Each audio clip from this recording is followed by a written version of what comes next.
Alrighty, hello and welcome everyone. Sorry for starting late. I had a few things to sort out before I started. I thought I'd saved myself enough time, but I didn't.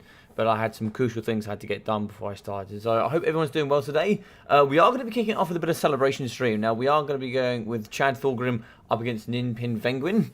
And here today we will be doing a best of threes in the semis and a best of five final. So welcome here to Lindsay. Indeed. Welcome Peter, welcome CJ, welcome Dog, welcome everybody. I hope everyone's doing well. So we are ready to go now.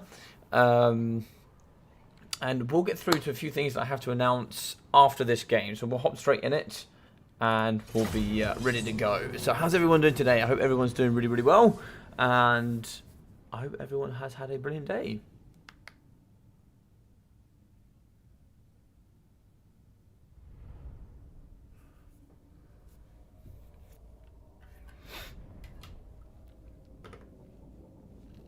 Alright, so we're going to play on WARHAMMER, and High Elves up against Dowie. I mean, that's going to be a pretty hard one there for the Dowie for sure.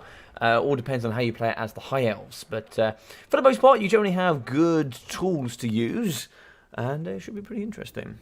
Discovered you yesterday through Mr. Duck's. Been watching a few tournament streams. Nice to catch us live. Well, welcome, Peter. Welcome to the channel. Hope you're doing very well, my friend. Hope you're doing very well.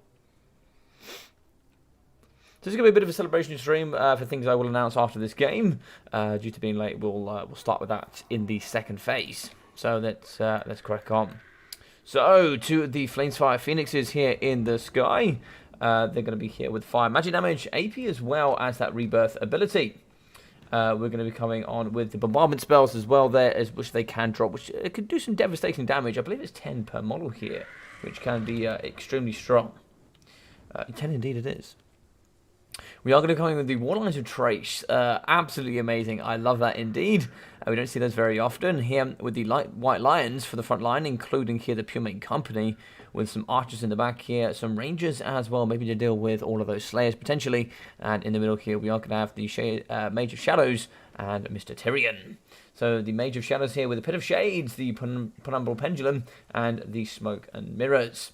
Tyrion here today will have Sunfang, as well as the Faint and Repose, Stand Your Ground, Foeseeker, and the Heart of Avalon. Now, both of these are going to be on foot. Now, if we do go with a triple hero core, we could have a bit of problems here for the High Elves. Balance of Power, though, is going to be in the High Elf favour. But for the Dowie, Longbeards here with great weapons, mixing in with the Dwarf Warriors. We're also here going to be having Urkra and Minor blasting charges here in the front, as well as the Thunderers on the side pockets. A unit of the Iron Drake Trollhammer Torpedoes for that mass armour. 125 is super strong. In the middle, we are going to have a Thoric Ironbrow here as the main lord in the battlefield here with the Rune of Slowness, the Rune of Speed, the Rune of Wrath and Ruin, the Rune of Negation, Rune of Doom, Master Rune of Ancient Law, as well as the Rune of Hearth and Home, Forge Fire, and of course the Locust of Power. In the back here, we are going to have cannons, 2 of them as well, mixing in with the Giant Slayers, as well as Longbeard great weapons. So yeah, very nice stuff indeed.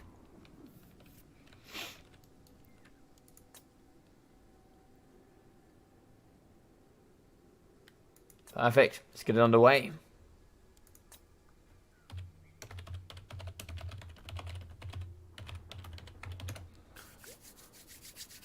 So how's everyone doing today? I hope everyone's doing really well. Yes, and I like this as well. Well, good luck, have fun from Chad. Always a very, very respectful opponent.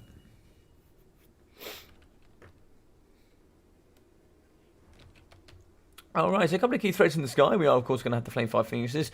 No gyrocopters here to really hunt down, but they do have to be careful here with these cannons. The cannons coming downtown, want to be shooting it here. So we are going to have a near miss there on the... oh, no, it's actually we can shoot in the back. We actually do connect here with the Rangers and maybe a couple of the War Lions.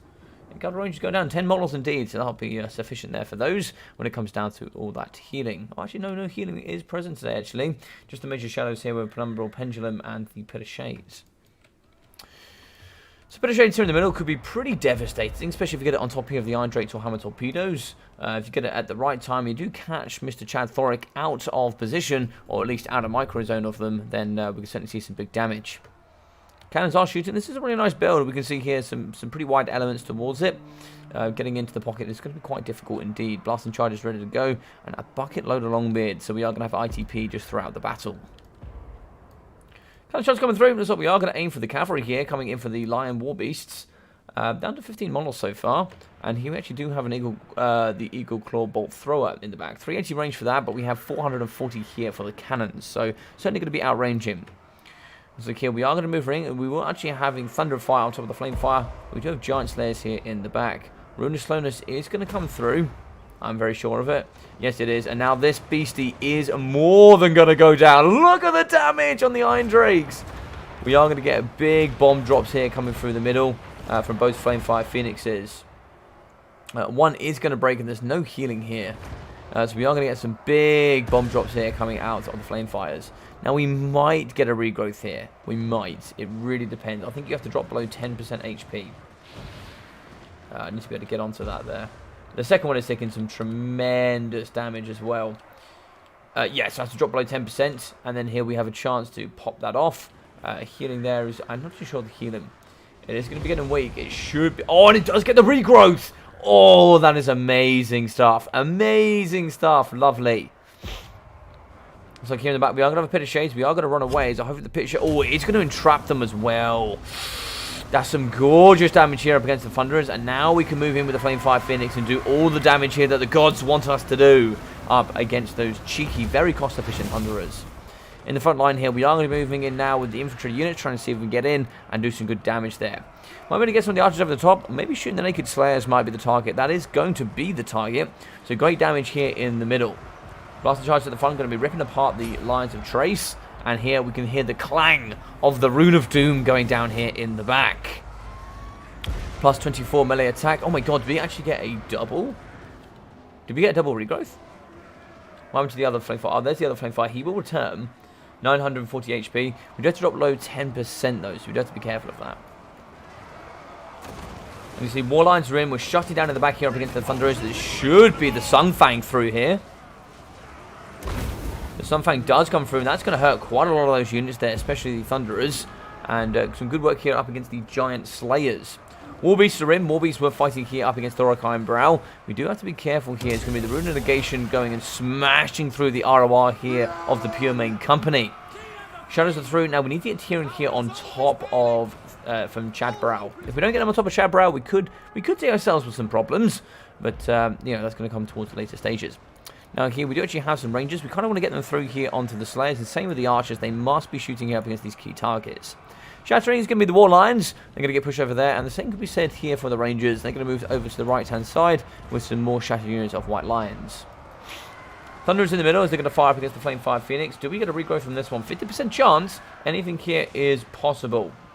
It is going to be a second regrowth.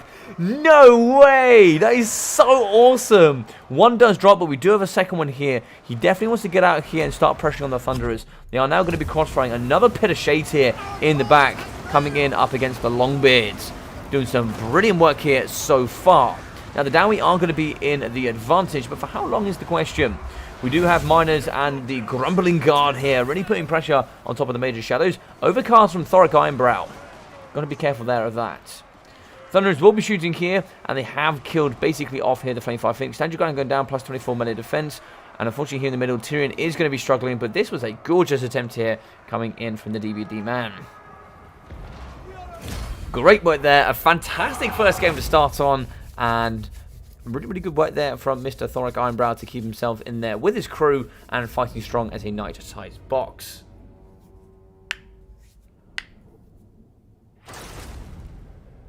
This is called Rebirth. Yeah, Rebirth.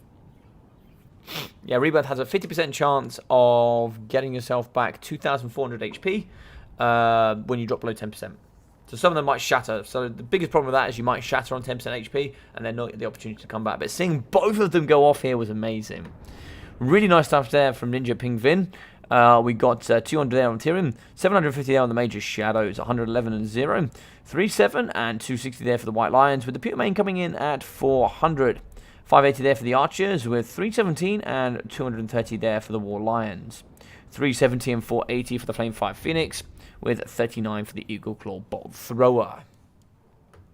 Yeah, so nice stuff there. Thoric Ironbrow at 950, Blasting Charges at 325, 344, with 280, 230, was that? Yeah, 230 with the Dwarf Warriors. Longbeards in a 320 with 330 and 360 there for the Longbeards, with 780 for the Grumbling Guard. 630 for the Giant Slayers, with 1,000, 1,300 and 2,500 for the Trollhammer Torpedoes. 640 and 1,200 for the Cannons. Great stuff, great starts.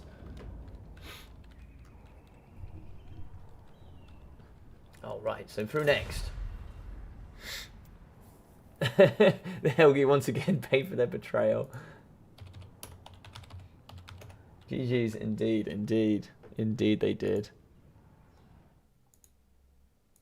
Alrighty, so yes, we are going to have 1-0 here.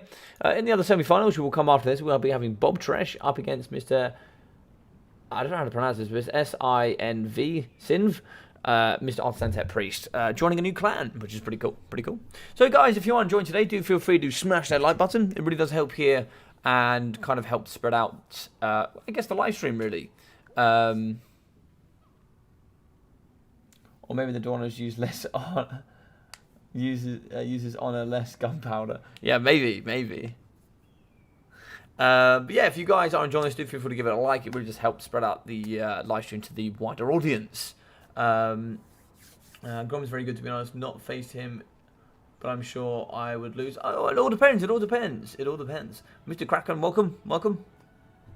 Yeah, GG's indeed, GG's. So, guys, I'm here to announce a few things today. One is we have an amazing tournament coming up soon. I'm in the preparations of organising another Son of the Mountains tournament. This is something that I'm really excited for. It's basically going to be 14 Dwarf mains coming together to play up against 14 Grudges, which will basically be every other faction in the game. It's a really nice live stream. I did do it before. I thought it was really successful. I thought people had a great fun watching it. And yeah, it's just a nice little competition, something that I've done previously. And with Thoric coming into the game with a few extra changes, I think it might be quite nice to organise something along those lines. So that'll be something coming in the future. And the second one here is I want to say thank you very much to all of you guys as a celebration stream for 900 subscribers. I was going to do 750 and say thank you very much for the awesomeness. But then I got an insane amount of support over this last month. And I mean, just incredible. It has been the highest growth month I've ever had, on YouTube. And I've been roughly doing this for approximately coming up to about a year now, if not a year already. So, yeah, so the other couple of things were that I set myself a target, like a private target just for myself. I didn't tell anybody else about this, but my target was to, to define if this was ever going to kind of like happen or work out or kind of be, anything that I thought was successful. I kind of said, my first line of successful was if we had a bunch of people that were watching daily that kind of enjoyed the content, that would be successful. And that if I got up to 500 subscribers, that would be my second target. I more than smashed that. I nearly doubly smashed that, and we reached 900 within like a year. And I don't really know what to say apart from thank you. I didn't really ever think people would want to watch the content as much as you do. So thank you so much for all of the support that you have given me. It's been exceptional. Wait, so Son of the Mountains Part 2. Yes, basically CJ. Yeah. Son of the Mountains Part 2. Yeah. And the last one is as well that I've actually joined with CA as well, so I've become one of their content creators now, which is really awesome. After the tournament, so we're basically when the tournament happened, I was going to celebrate 750 with you guys, but I got onto the tournament with the Teach Me Total War, and then afterwards I got an invitation to join them. So I've joined them. I gained so many subscribers in that period, and I'm now over 900. I'm part of CA, and it's just been incredible. So. I'm just really looking forward to the future. I'm really looking forward to the future with this. I've got lots of content coming forward, like the tournament here, and 1K to end the year. Yeah, that'd be really awesome. So yeah, so I just want to say thank you very much to all of you, really. This is, I guess, a celebration for you all as well. I just want to say thank you. Nothing really much more for me to say there, apart from, I'm just really excited for the future. And I can't wait to see what more content comes forward, really. So if any of you guys have anything that you've seen in the past that I've done or anything like that, a lot of people asking me to do a Son of the Mountains, basically Part 2 tournament, basically with Thoric coming out, etc. So I'm going to do it. And I'm going to throw that up as a nice live stream. It should be really fun. We've got some nice, big, awesome names coming in. So yeah, it should be really, really enjoyable, and hopefully it should be an amazing tournament. Yeah.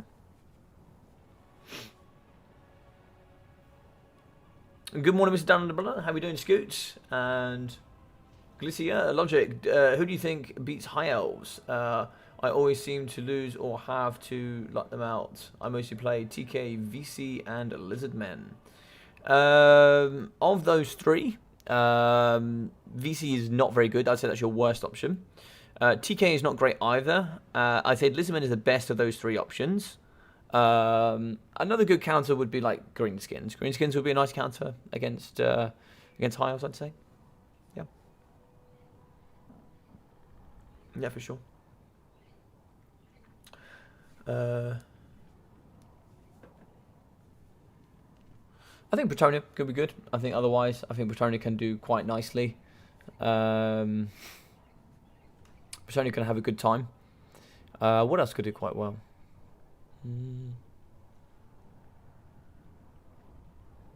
Trying to think like what generically does like really well. An even matchup used to be Beastmen against High Elves. I think it's quite Beastmen favoured now. Lizardmen can do well. I quite like Lizardmen into that. I quite like Lizardmen. Yeah, I'd say Lizardmen if it was you. I'd say Lizardmen. No worries. I'd say, yeah, if you want to come against High Elves, train your Greenskins and train your Lizardmen, and I think you do pretty well. Yeah. And thank you for all your hard work and all the time you put in for all of us. Yeah, no, very welcome. Very welcome. It looks like we dropped here with Ninja.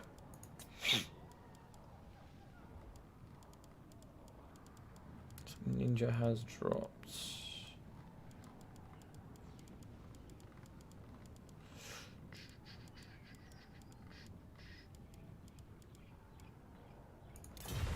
Let me DM Ninja, see if he's doing okay.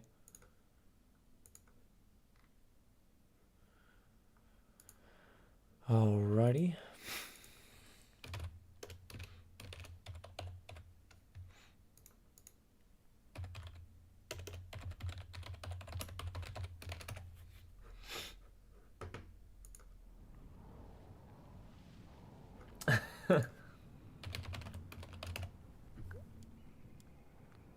Still think the Ninja's okay, and see if he can get back in. We'll play it on probably like let's go Carrick Asgal next. I think it's quite a nice map.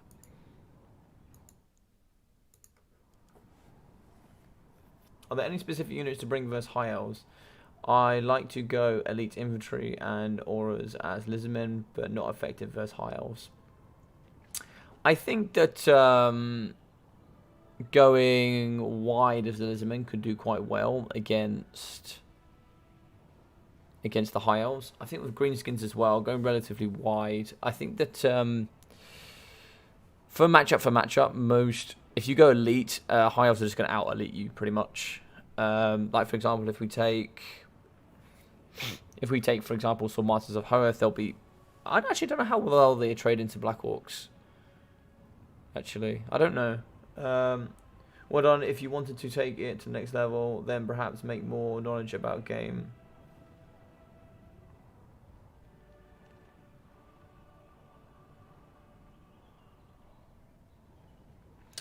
Well done. If you want to take it to the next level, then perhaps be more knowledge and try to curb exaggeration, rising information. Well, Hudson, I appreciate your approach. I appreciate you trying to give me some tips and tricks. So there's two different thoughts of process, right? There is coming from the side of pure knowledge, where I literally just have a description of all the units in detail. I would say I have relatively decent knowledge of the game. But the thing is if I come from a pure knowledge aspect, Black Orcs are super good against High Elves. I mean, this is true and also not true. So, for example, if you take Sisters of Avalon, they will just destroy them, for example. But yeah, I think Black Orcs can be good. I think it's down to personal opinion. There's Ninja. Yeah, so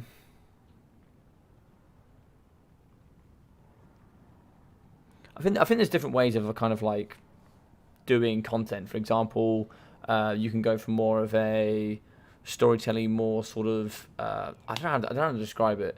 It's like if you like watch sports, right? People are like all hype up, but they don't talk about like if you watch football or soccer or wherever you guys are from, right? Some people will just talk about it in very very basic form of like just what happened, like this happened, right? And then get excited about it. And then there's other people that will go in depth about what actually happened within the football game. You know, they did this kind of thing, and then this was the result. And then they'll go through an in-depth analysis of the game, right? And every single person that's going to differ is going to have that either prefer this or I prefer that, right? So some of you are going to prefer the in-depth side of things, and some of you are just going to prefer the whole storytelling, sort of excitable element of casting. So I kind of, for me, I try to hit a bit of everything, right? You know, I bring some knowledge, I bring some excitement, and I just try and kind of hit all of it together, right? That's just kind of my take.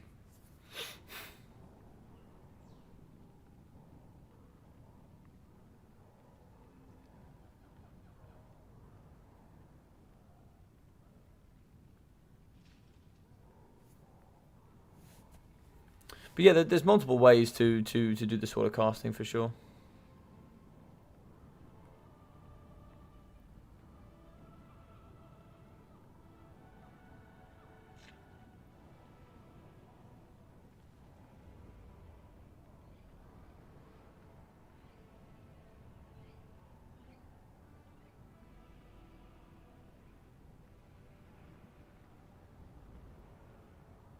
So HE roster is too expensive compared to Empire. They usually get stomped.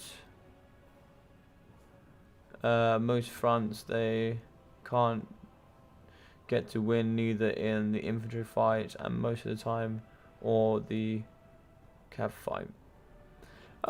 This is true and also not so true. I don't know. I don't know where he is. I don't know where Ninja's gone. Let me have a look.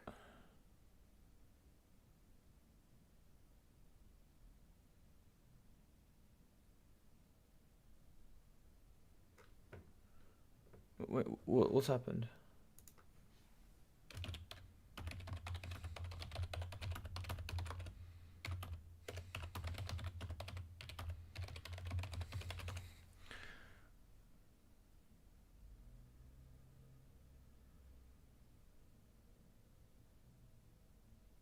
I see.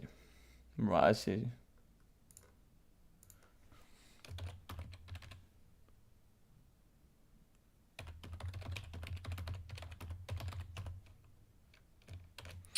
Then we can get, okay, so it's like we're going to get the other guys in now. It looks like Ninja's having some problems with his PC, so we're just going to have to...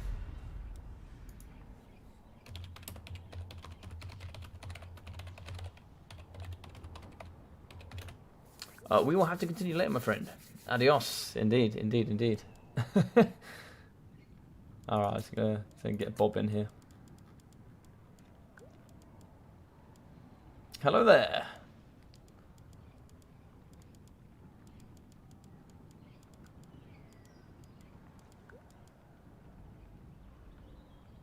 The god of sun. Mr. Bob Trish, I can see you.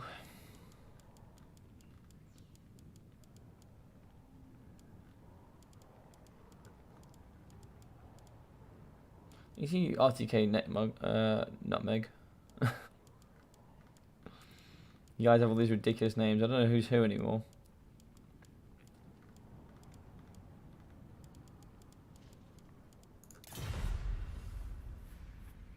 I'm here, one sec. Yeah, cool. No worries, dude. No worries.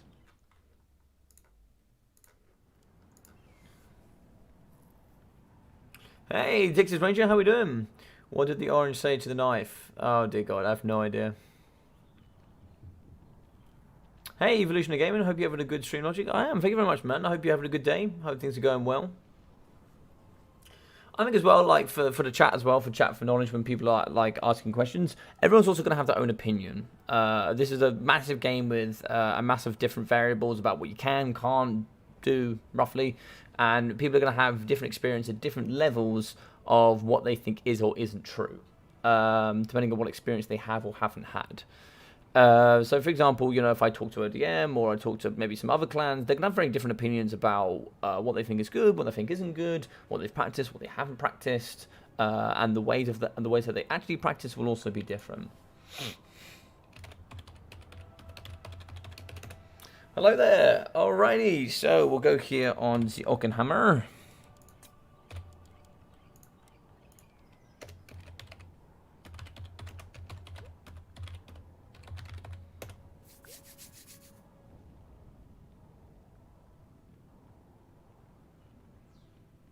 Did anyone have a good success with more infantry-based wood elves with stags?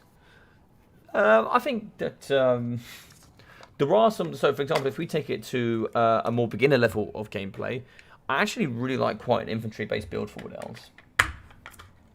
Now, a pretty simple build could be something like 5 spears, 5 units of dryads, 3 units of maybe something like the archers, maybe a couple of starfire shafts, a couple of Hadbane tips.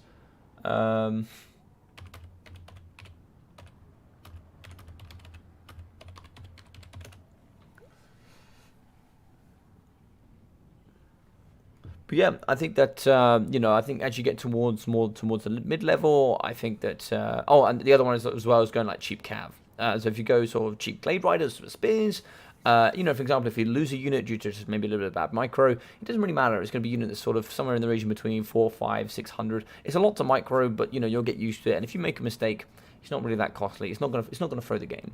But for example, like Lindsay says, if you go to sort of more mid level where you have better micro, better understanding of the game, when you have a bit of understanding of healing and how you can optimize it, you know, you can sort of bring in Stag Knights, bring in a bit of healing, you know, some Earth Bloods, regrowths and stuff like that, and then start utilizing Life Bloom for sort of like a map-wide healing. And you can just sort of, you know, add up elements like that towards your game, and then as you get to the top level, you can really start bringing specific units to sort of really deal with specific threats that come in from the enemy. So, for example, if you're playing against Dowie, Starfire Shafts. Very strong, very cost efficient, fire AP damage. You can do some lovely work like Lost Silver Knights as well. As much as they are great, they are also glass cannon if they're hit by any sort of magic damage. So you know you do have to be careful. But yes, indeed, there are multiple ways that you can take it. But I think that I think there's different ways of playing it. I think going wide and a little bit cheaper for certain things, especially more in the beginning game, can be quite nice. Or yeah, I just don't think super elite early on is great. I don't think, simply because if you throw a unit, it's going to be way more valuable. So, for example, if you bring a unit of say like Black Orcs, it's like 1,150 gold compared to a unit of Goblins that's 300. If you make a micro mistake with both, one's going to be over 3 times the value and cost of the mistake compared to one, as it were. Yeah.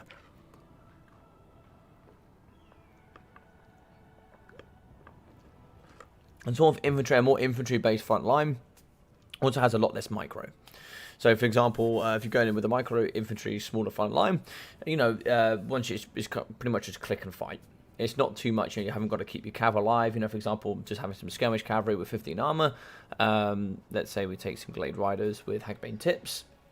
800 gold cost, 15 armor. If they get shot once by a volley, or if they get hit by some spears, or charged by some cavalry, it can be pretty much by glade riders for the most part. So yeah, you can just kind of throw it around, and I'd say as you feel like you're getting better in the game, you're playing some more and you're getting more used to it, I would say then start taking some more units, going a little bit more elite, and then kind of start building it in towards specializing and trying to optimize maybe some more expensive units here and there, and then kind of, widen your army that way.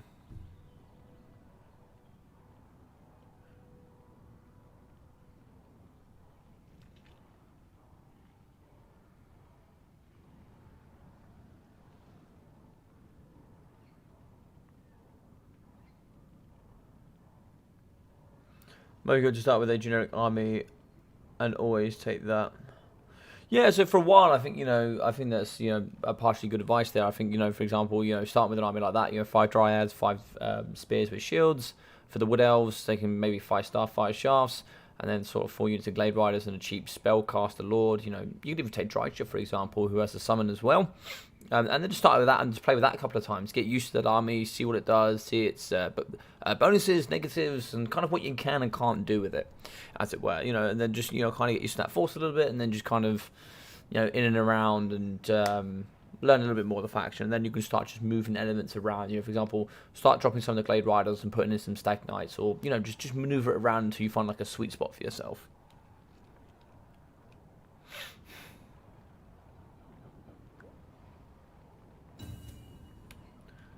In W3, Bladesingers will carve apart dwarfs. Yeah, indeed they will. Yeah, indeed they will, Peter. No, it's not a topic at all, my friend. Yeah, of course. Yeah, they'll do very well there. Yeah, for sure. So here we are going to have Dowie up against the Lizardmen. Now, Bob Tresham here from RTK generally does adopt a bit of a kite method where it'll be sort of elements of... You'll see, so these are going to be two players here, particularly that are going to have very detailed armies, as it were, you know, to much more towards a higher level. Now, Arslan is known as the memester. He does come in with a few meme builds, builds that certainly work around high resistance stacks that you might be used to from some multiplayer streams, single player streams.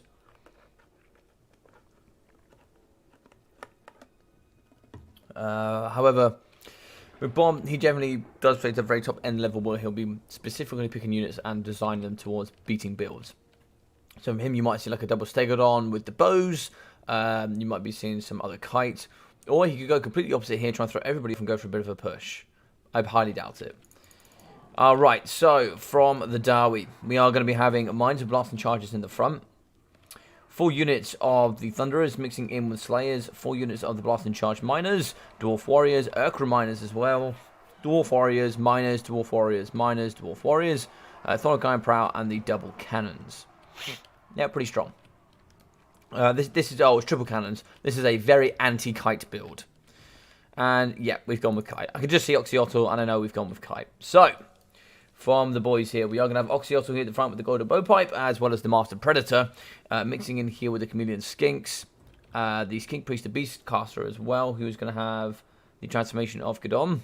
Oh, actually, maybe it's a bit of a push. Maybe it's a bit of a push. So we are going to be having Skink Cohorts mixing in with Red-Crested Skinks, and it's going to be some Kite, Nope, it is going to be a full push.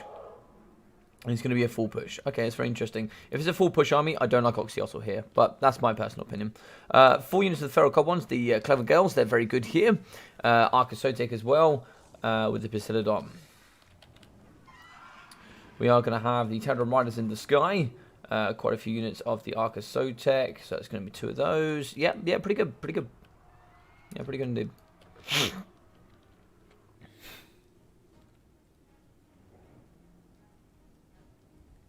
Logic, can you name a single dwarf playstyle that's fun to play against? Being the most dwarf builds are built around either onion or box. Is it fun? It depends what you think fun is.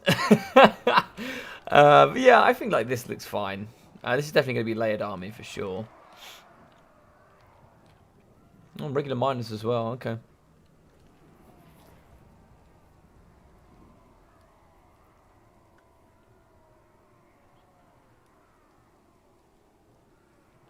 Trouble with Brett is you have to keep collecting your peasants. They tend to run quick. Oh, they do. The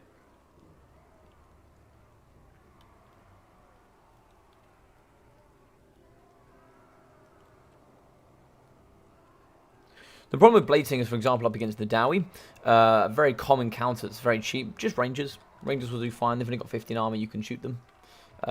Yeah. Rune of Wrath from Rune as well will do quite nicely against those.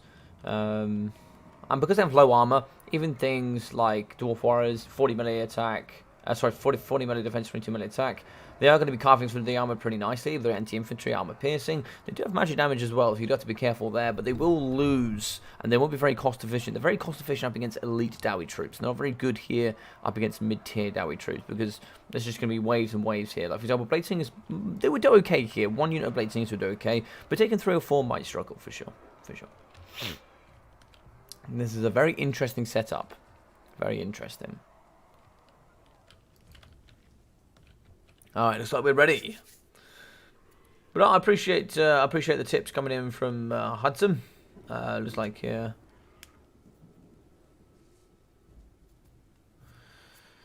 I'm always happy to take on you know, some constructive criticism. Of course, you know, there are certain ways as well, like, you know, people cast, people do things, their approach towards their towards the element of what they do. For example, if you take Turin, he doesn't really go down too much of the detail route. He very much goes what I call down the ESPN route, which is very much, oh, this is amazing, and you know, blah blah blah, and then sprinkles in a little bit, and then, you know, a little bit of personal, and then back to the casting again. Whereas if you go down the artistic route, it's all details, all in about game, and all in about all of the in-depth matchups, and going high level of detail. And you can say the same for Ducky. He's all about the, oh, look at this and look at that, and then does a bit of a sprinkle. Whereas I say I'm somewhere more in between the middle, a little bit more in between the middle. You know, some good detail, and then some good, oh yeah, look at this kind of content. So just on that, I think it was the golden blue pipe there, shooting into the middle up against the Thunderers. Cannons coming in, they are going to be shooting down against the Basilion Arca Sotek. So okay, we did go for a complete change up. We are going to be coming to that trying to shoot. We do actually have the Slayers here up against the Cannons. They do have 40 speed, so they could struggle here to catch up against those Chameleon Skinks. 48 speed for them with poison. So they'll kite for days here in the back. They'll kite for days.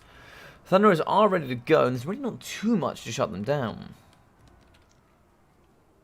The Fork Sentinels should be able to come around the back here, but they've got to be very careful that they're not in Thunderer range here. So as you can see, Thunderers do have some relatively good range. We can see this one here coming out to at least this element here. So they can't come within sort of, you know, this sort of radius. So they do have to be careful here, because they want to get their infantry in before they get into this pocket. Otherwise, they're just going to get shot for 3 by Thunderers. I'm dealing with Oxyotl here in the front. He's just unspottable. He can't be seen. He's just going to be shooting here up against the Thunderers. And, yeah, there's not really too much you can do here. Oxy's just going to be killing quite a few models. Cannons aren't going to be going downtown. They are trying to hit here. They are getting some hits on the Basilion Arca Sotek.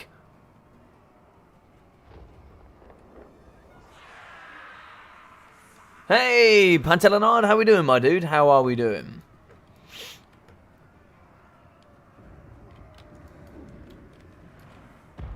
So Thunder is going to shoot in the back, only 15 armor here for the Pterodons, so they are going to struggle here a bit up against the AP strength here from the Thunderers. Kind of really any sort of gunfire here would do quite nicely up against those. Big shots in the front up against the Arca Sotek. Over here on the left as well, we can see the Terror Riders are getting hit quite hard here. Just going to be dropping back a little bit there. They are going to lose a couple of hundred HP worth of health. These ones here doing quite nicely. Just going back and forward here, just trying to make sure we can mitigate all the damage coming through. And here come in the Feral Cold ones. Now the gaps here, any Dowie player will know this gap here is a little bit wide on both sides. You can see some of the gaps here. You can see the open ones for sure. They're the ones they're what I call the little threat pockets. They're the ones that certainly you could get cavalry in, and we could certainly get these in and around into the middle of the pocket and then straight onto some units. We do have to be careful there. So it looks like we do actually have, and there we go, it's coming straight in as well. We are going to see Skinks are going to push through it, and now it's already too late, because we'd have to fix open this hole here, and by, oh no, it looks like he's actually going to push onto here. That's very interesting, but he's going to go straight into the cannon. A lot of units are going to get on for free, because this hand side here just wasn't blocked. He's going to get charged, and he is going to get out, and the miners aren't really going to be able to react, but actually having the miners, having them just rotate a little bit more, kind of fixing up this hole could be a little bit better. Pterodon's coming over the top. We do actually have a Manticore summon in the middle up against the Thunderers. Should be able to get a rock drop through relatively soon. I'm not too sure where that rock drop is going to come through. So the target could... Nah, here we go. Here's the target. We are going to get a rock drop here. No, we're actually going to zoom in and fight in combat here. They do actually have 20% physical resistance here for Fork Sentinels. So they are going to fight quite nicely here. Cannon shots in the front. Not too sure what they're aiming for. Manticore in the middle coming through as well with the Cauldron Riders. And also there in the back, the Basilion Arca Sotek has been broken. The second here on the left hand side, wouldn't mind seeing these cannons coming through and shooting. The Clever Girls have been dealt with. We are going to get some thunderous shots in the back, reducing some of the cavalry. And here we go. One of the threat pockets has been abused. We are going to get in here with the Clever Girls. They've been very clever today, and they're going to be gnawing at the ankles here of the Thunderers. In the pocket here, we can see moving through is going to be the miners. They're going to come through and try and save these Thunderers. But unfortunately for that trade, we're now going to have some nice abuse here on top of these cannons. In the middle, so the Manticore is going to be running out of time. You can see that kind of that orange aura coming around. It means that summon will eventually fall, and relatively quickly here. Cannon shots going in up against the Fork Sentinels, and this big box that was relatively quite wide, we can see here. Kind of that wide box there. Once you're in the pocket, it takes ages for the Dowie to sort of come back in towards the middle and protect any sort of, or you know, any sort of hunting charge use here we have in the middle of those Thunderers, etc. In the sky, we see Cauldron Riders just going to get maybe a couple of shots here into the back of the Thunderers. They're going to be wanting to shoot forward for sure. As you can see, just being allowed to run loose are going to be the cohorts of Sotek. We're going to see the Basilion in the middle as well. He's going to be causing some great damage, but he's going to pull straight through. Ooh, but Blasting Charges are going to go over the top. Blasting Charges are going to wreck the day here of the cohorts of Sotek. Thunderers in the sky are going to be shooting. In the back here, what do we see? We see some Chameleon Skinks. They're going to be shooting over the top, and only 40 armor here for the cannon crews. They're going to be relatively weak there. They're very susceptible to fire indeed. Rampaging Feral Cold Ones, they are going to be moving away, I think. The majority are going to wrap up 2 units here, including the Thunderers. Another Manticore summoned here in the back. I did hear it. There we go. Ready to go. Perhaps a bit of abuse down to a Thoric Ironbrow could be quite nice. And he's going to be down, and he's going to be trimmed quite nicely. Just the Rune of Speed and the Rune of Doom coming in for him. It looks like here the Basilion, the Arc of Sotek, is going to be getting pushed out here. Thunderers could collect together here in the pocket and then start raining down fire here on the Basilion. Got to be careful here of Terror though, but you can certainly push off the Thunderers yet again. Thork now needs to return to the middle, and we need to get these Thunderers to shoot in and do the remainders of the work here for the Karasankor. Anyway, the balance of power is relatively even. We can see the Clever Girls are falling apart here in the middle. One of the cannons has been taken out, but Thunder of Fire is going to be pressuring here up against the Cauldron Riders. But the Cauldron Riders do have, yes, 15% missile resistance, which means when you compare it there to the Fork Sentinels, it's going to be 35%. In the middle, Thunderers should be able to return fire here, but of course they are going to be kind of getting compromised. No, it's actually going to be, they are going to get compromised here by the Fork Sentinels. Thunderers are going to be shooting in, but for what damage though is the question. Thoric is returning back to the fray, but that was a pullout from the Lizardmen. I think that was a pullout from the Lizardmen. Hey, hey! How you doing, Dodgy Jellyfish? Yes, it is going to be a close defeat there for Mr. Bob Tresh. Great stuff. So we'll go through here with the scoreboards.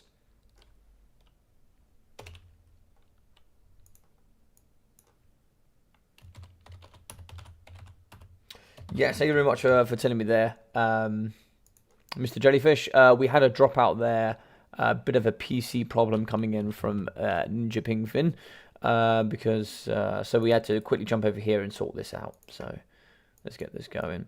So we're now going to be having, let's get that change around here going quite nicely. So quite a few new people here going to be joining up against with Sinvi.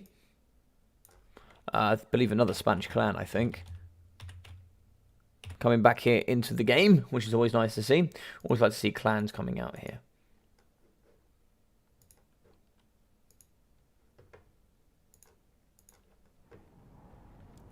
So GG's ball playing, 280 there for Thoric Ironbrow with 190.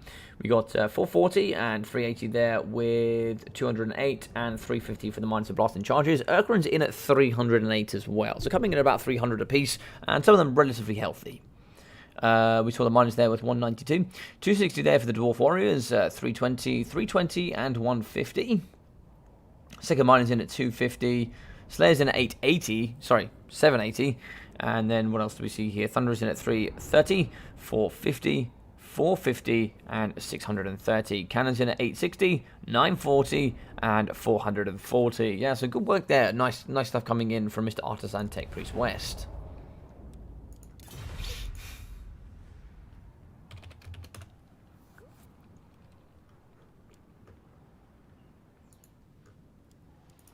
Alright, game 2 here with Garek Asgal.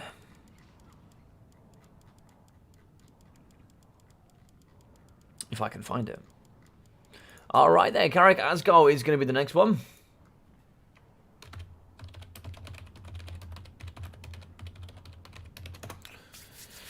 GG's indeed. Yeah, I think it was looking difficult. At height, do you mean the Uwu Shopti, the sword variant, or do you mean the Uwu Shopti, the Bobos? The Uwu Bobos. I love it, I love it. How you doing with that name? What, that'd be me with that name? I'm British. I'm British, welcome.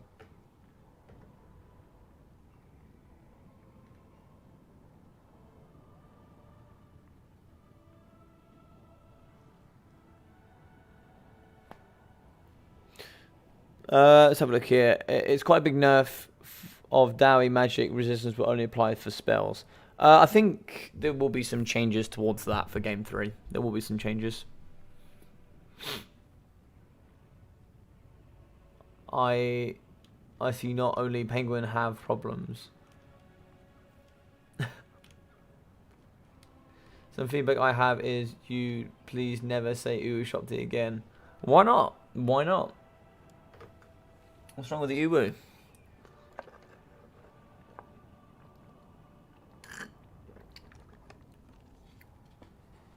Bow wows.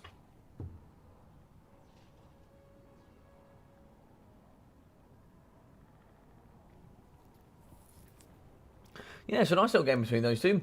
I'll go Empire, Band, Beastmen, and Dwarfs. Okay, yeah, two pretty good bands there, I think. Vampire Counts might be the return here for Bob Tresh, I think. I'm not sure what kind of memery we're going to expect here. I really don't know, but we could be seeing something for sure.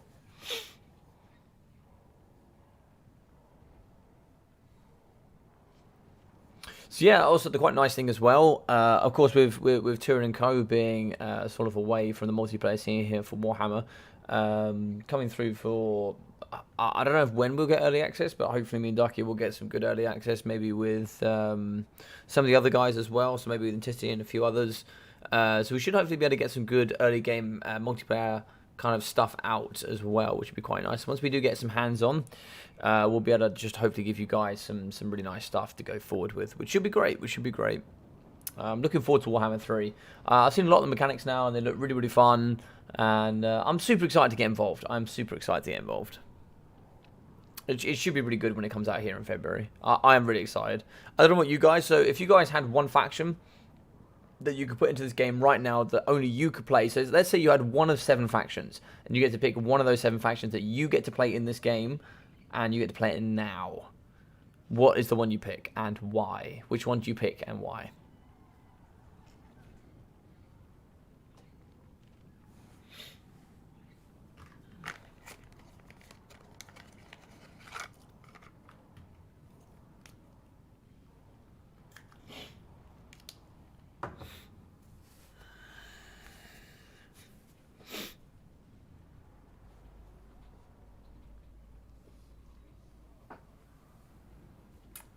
Uwu Shopti will never die. The Uwu Bow Wows.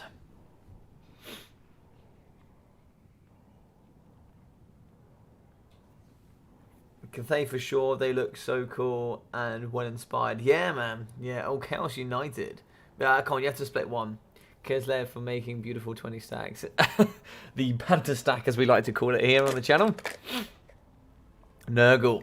I'm really excited for Kislev. I cannot wait for Kislev. I cannot wait for Polar Bears. Polar Bears look really exciting.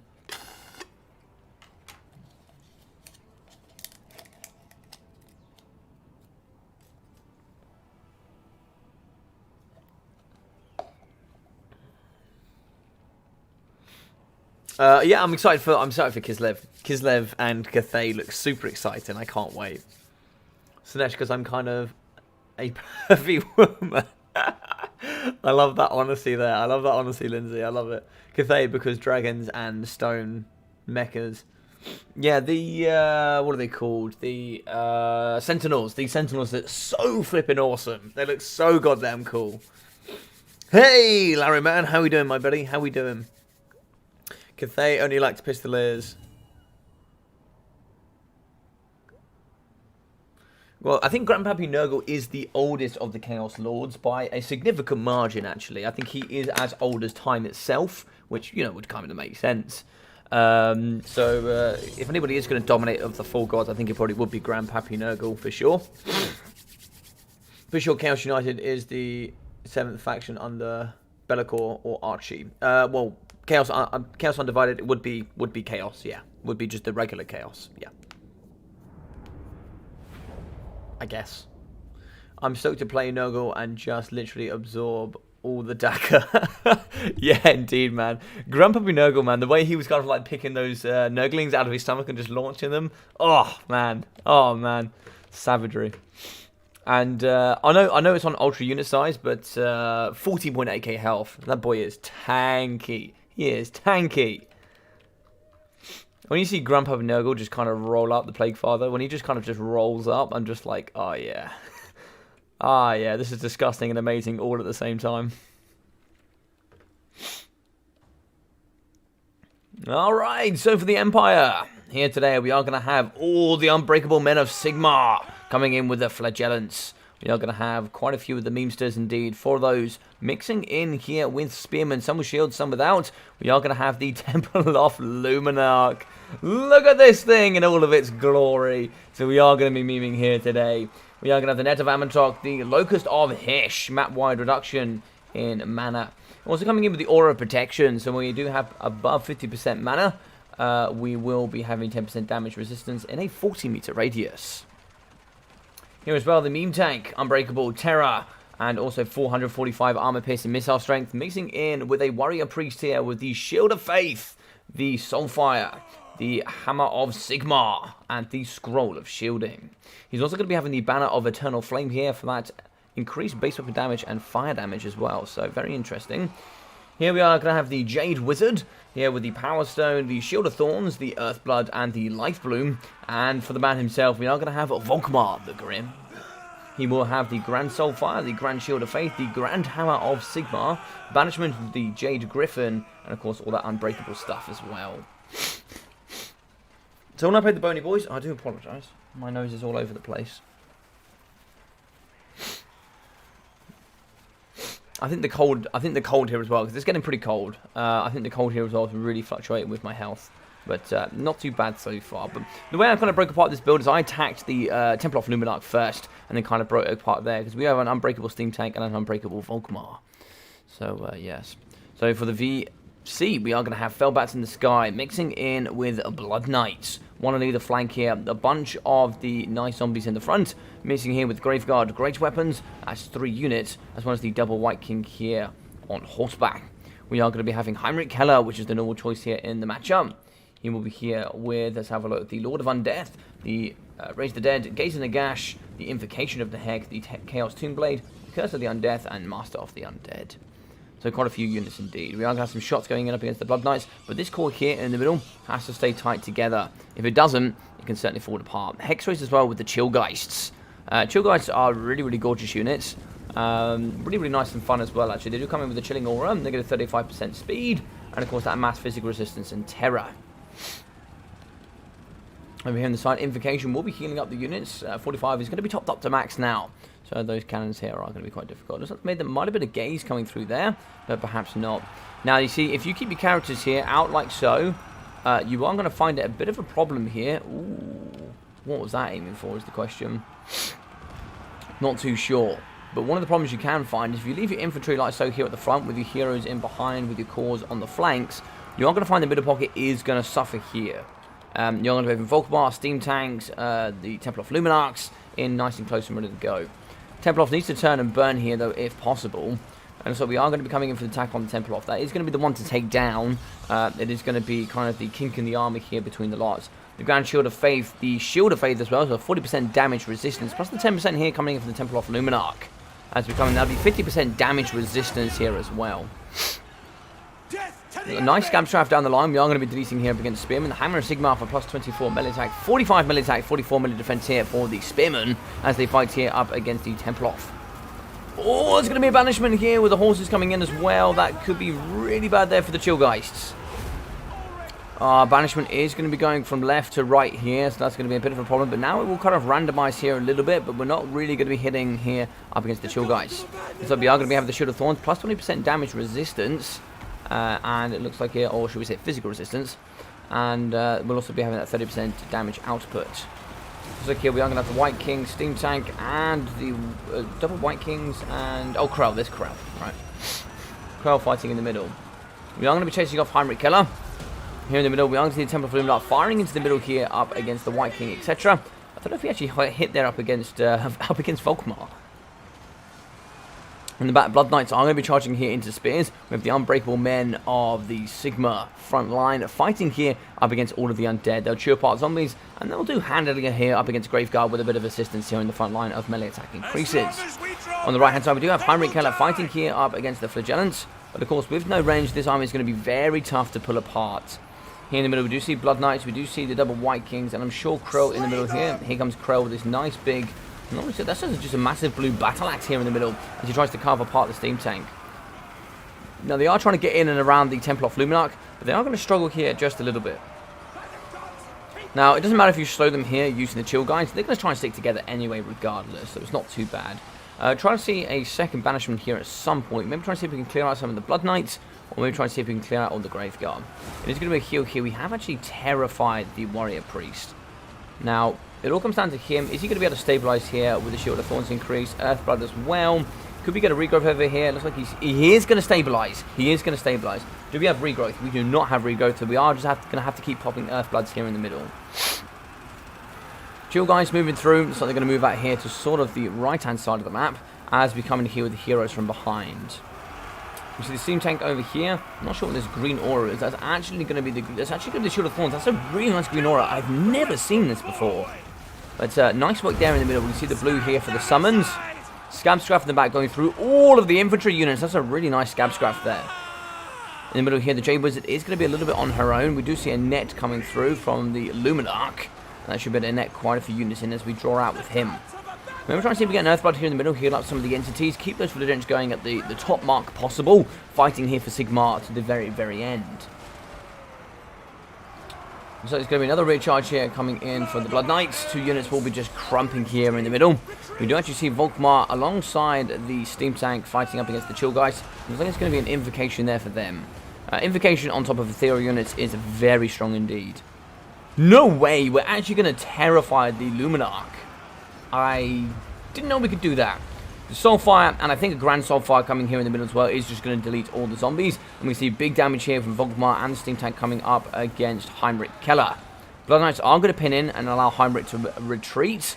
But here in the middle, that is going to leave the Blood Knights here to fall down to the pressure of the nice big core. We are going to get a banishment here. Banishment will destroy a lot of the units here if we're not careful. And that is going to do some great decimation here when on top of the Temple off. Lots of damage here up against the Chill Guys, down to negative 18 leadership. They're going to be taking brilliant damage here coming in from that magical spell. As we can see for the Blood Knights as well, it's a relative damage, and we are going to move out here with Volkmar and the Steam Tank, trying to see if we maybe get an Earthblood here in the middle and get some healing. Now, the Jade Wizard has broken. She is going to be retreating, or should I say he, actually. It's a he here in the Empire Army, but I don't know where the big man is. Where is going to be the hero? Hero has fallen as well, so we are not going to have Earthblood here ready to go, but we are going to be fighting here up against the double White Kings. Steam Tank and Volkmar are going to be going strong. Earthblood does come back here, back into the pocket. Graveguard will be moving in. 2 units still alive here. Blood Knights are going to be chasing off up against Spearmen. Templar is going to be running, and there's no support here for it. It looks like we are going to be going up. If it does return, maybe a net could come through for these 2, and then maybe a bit of a turn and burn. I'm not too sure here. Leadership is going to be 20. It could have returned there. Pretty low roll, but there is a chance.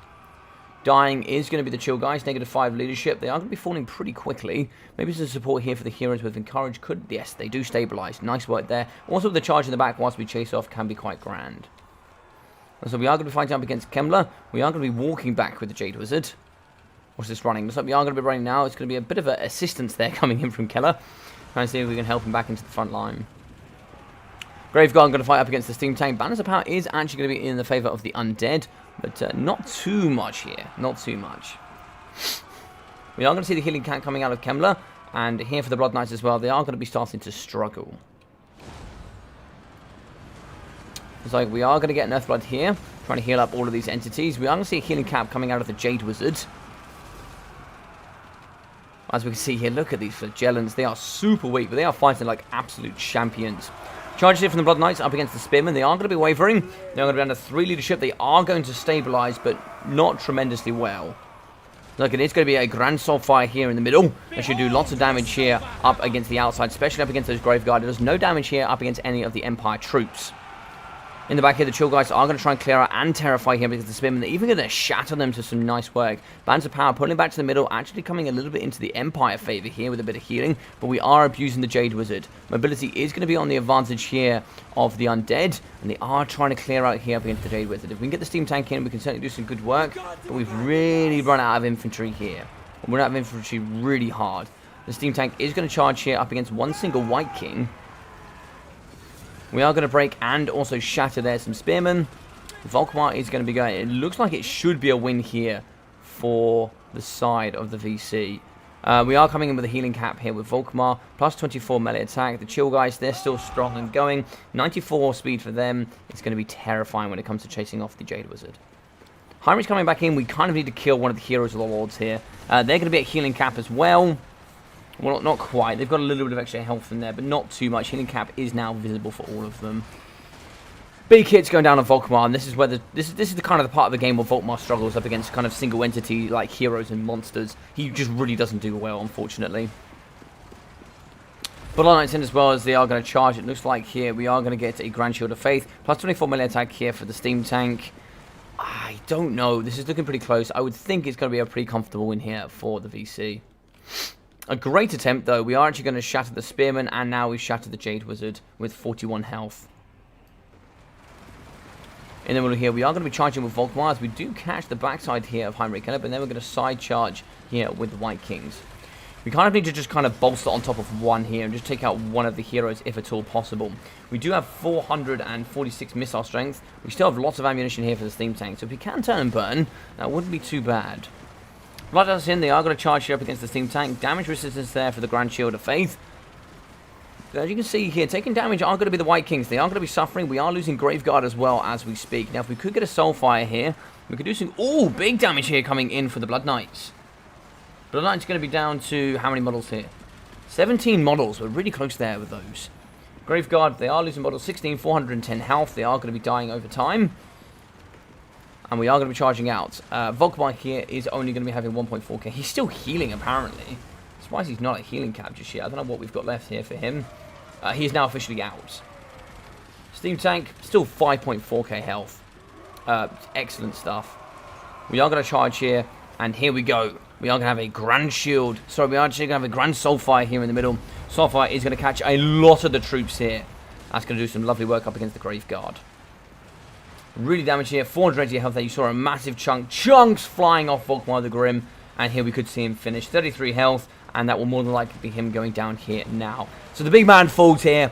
Unfortunately, the war wagon is going to remain here on the battlefield, but we are going to be yeeting all sorts of models here in the middle, and that will more than likely be GG's well played here coming in from the VC. Graveguard here, just like 1.8k health. Yeah, he's just getting absolutely slammed here. Graveguard and do have great AP, but we struggle here with the White Kings. 410 anti-infantry for the missile strength.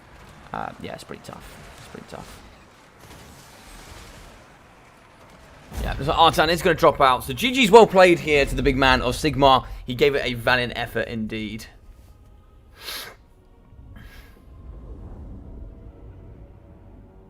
On a flat map, there'd be a Empire win, most likely.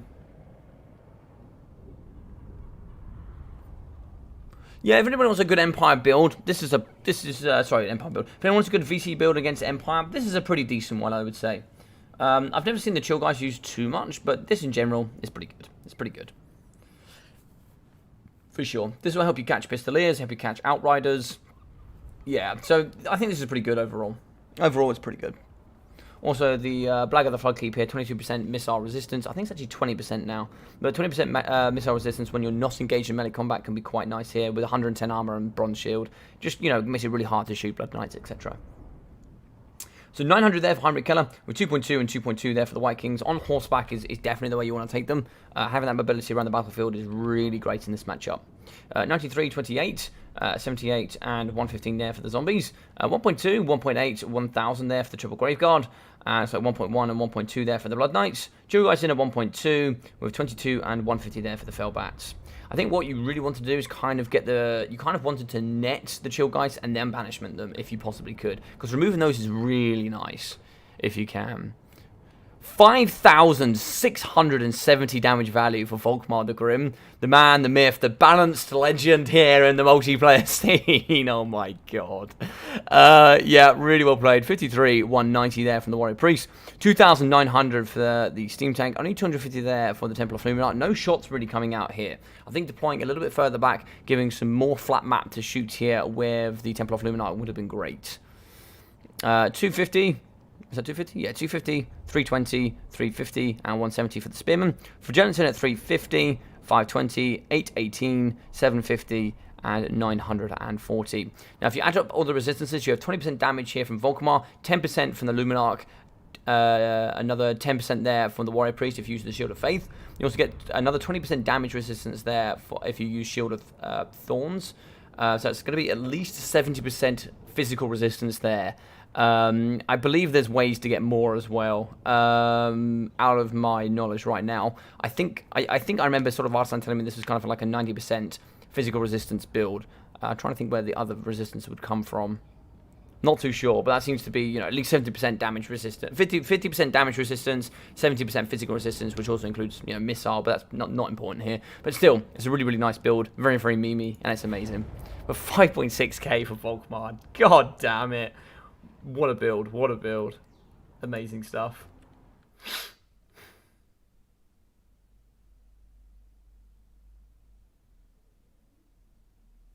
By the way, Logic, whatever you do, don't check your Discord server. Okay.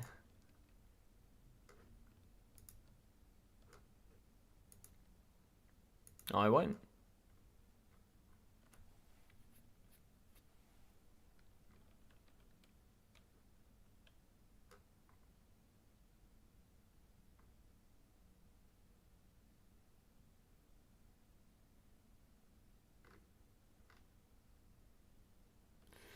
Okay, very good. Interesting. Cool. Right, so that's, yeah, lovely game there. I mean, even if it's a bit memey, it's like, it's pretty funny. Very well played to Bob. It's a very hard build to take apart, but of course, if you've got experience in that matchup, and you saw, like, you know, you saw 5.6k coming in from Volkmar, it just shows great healing management and, you know, great cycle charging. You can definitely pick apart this build for sure. New players would probably struggle against this build just because, you know, getting healing, getting key target engagement. Like, you took out the Luminite first. That is definitely the place to go. Yeah. So it's pretty fun.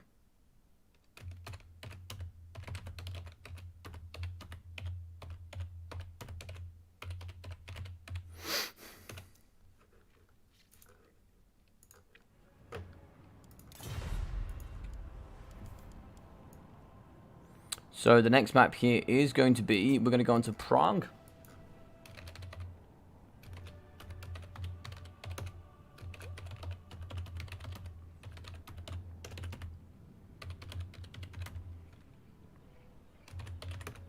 Perfect, there we go.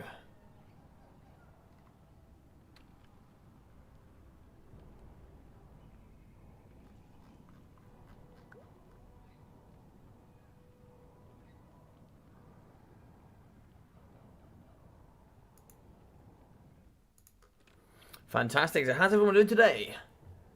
Sorry, Josma, I'm not too sure what that means there. Oh yes, thank you, Swiss Pikeman. The Scholar's Shielding gives an extra 20% damage resistance for 57 seconds.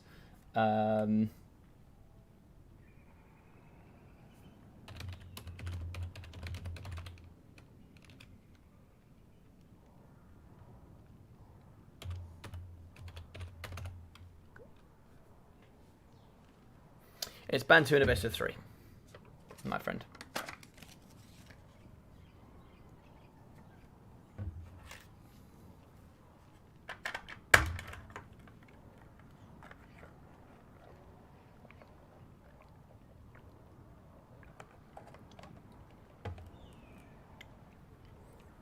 Oh.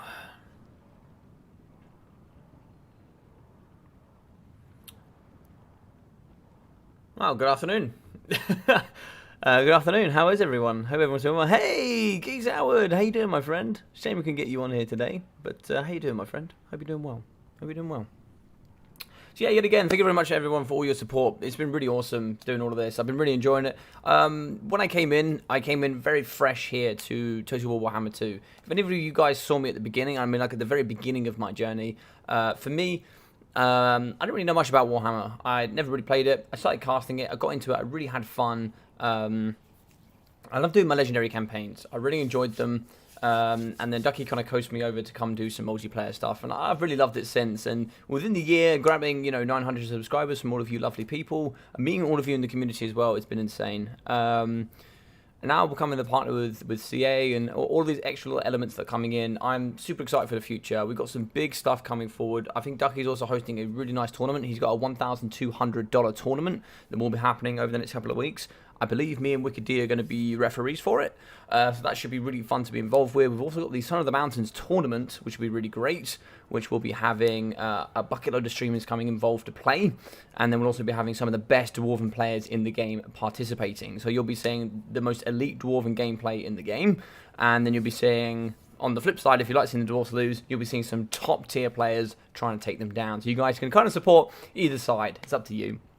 But of course, Dwarves being a main faction of mine, yeah, it's a nice event. It's a nice event. I really do enjoy it. And with some other factions, you definitely could do it. But I think the reason why the Dwarves is always one I go to is A, it's my main faction, and B, there are so many dedicated Dwarf players. The other factions do struggle to have those dedicated mains. And like for example, I was thinking about doing Tomb Kings at one point, but I was like, I can't find 14 Tomb King mains. I can't find them. And I started looking at other factions, and I was like, some people either aren't playing at the moment, or I was just like, there's still 14 Dowie players that play, so we had a great amount of people come in. Ah, yes. And also the new clan, Sinva. I'm going to call them Sinv.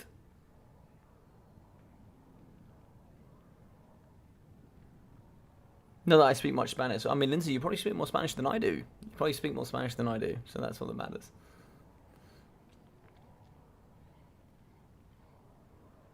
Go on, son. So, Invictus.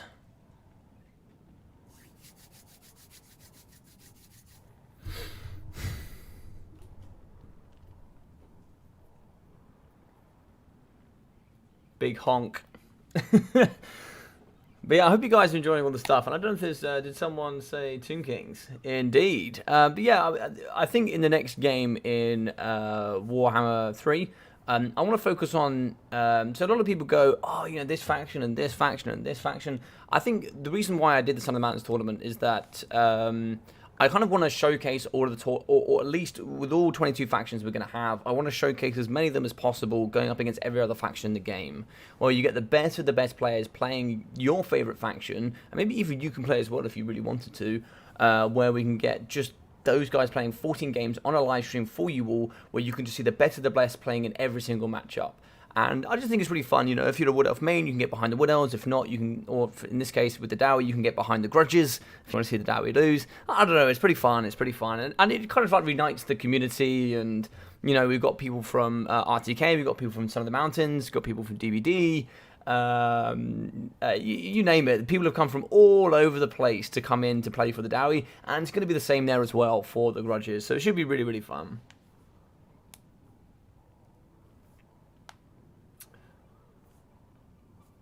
Your luck game is strong, Geese Howard, that's for sure.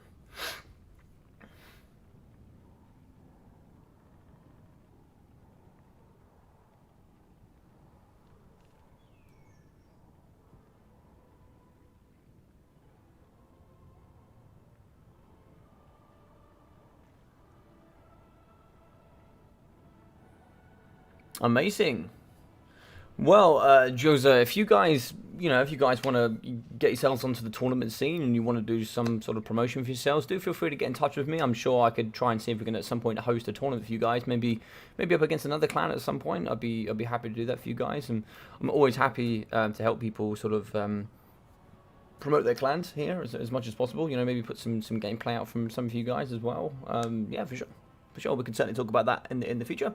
What is the score, by the way? The score is going to be 1 apiece, and I am terrible at the score. I do apologise as well, actually. So another explanation for me over this month, why things have been also like a little bit more difficult than usual for me. Every single Saturday, I've been working at a major event for a tournament for a sport, and with running operations there, it's been sort of. It was sort of like, generically, they're about 18-hour shifts, normally, for what I do. I'll be there for sort of 4 or 5 in the morning, and I won't be leaving there till sort of 10, 11 at night. You know, I almost the whole day, and it kind of butchers my Friday, it butchers my Saturday, and it butchers my Sunday. So, like, I'm pretty tired today. Yesterday was a smaller event due to a cancellation of one of the games.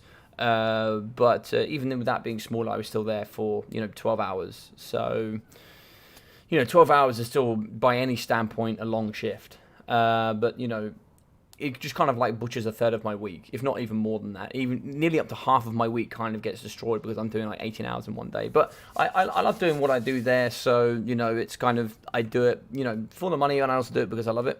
And I've been doing it for years now. But now that this month has gone for 4 of those Saturdays in a row, I can now kind of return a little bit back to normal for the next month, which should be good.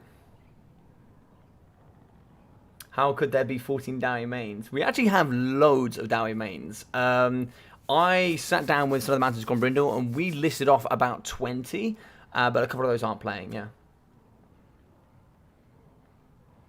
We will start participating in tournaments for time for Warhammer 3. Yeah, no problem, no problem. Yeah, as I said, that's only a couple of months away now, so it should be about 2 months away, and we'll be getting ready for that.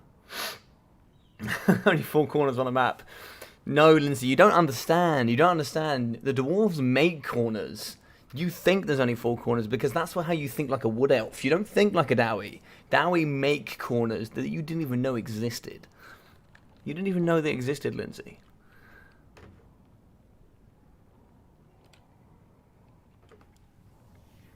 Yeah, so this is going to be game 3 and the final game here, and then we should be able to go back in with Ninja and some of the Mountains Gone Brindle. It was a 1-0 there to Gone Brindle so far, and then we'll be going into the final, so it should be quite fun. No, don't worry about your English, dude. You take your time, you say what you need to say, and yeah, don't worry about it. Your English is very good. I understand a lot of what you're saying. Yeah, for sure.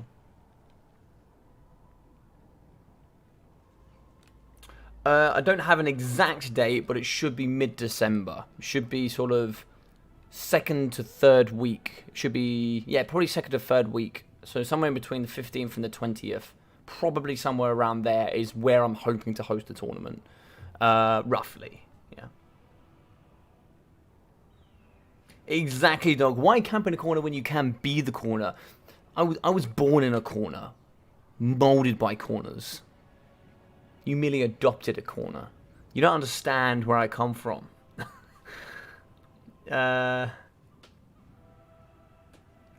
You will be surprised by the players participating in this new project. I probably would be, Jose. But, Josma, if you want to, DM me or whatever, and we can sort some things out.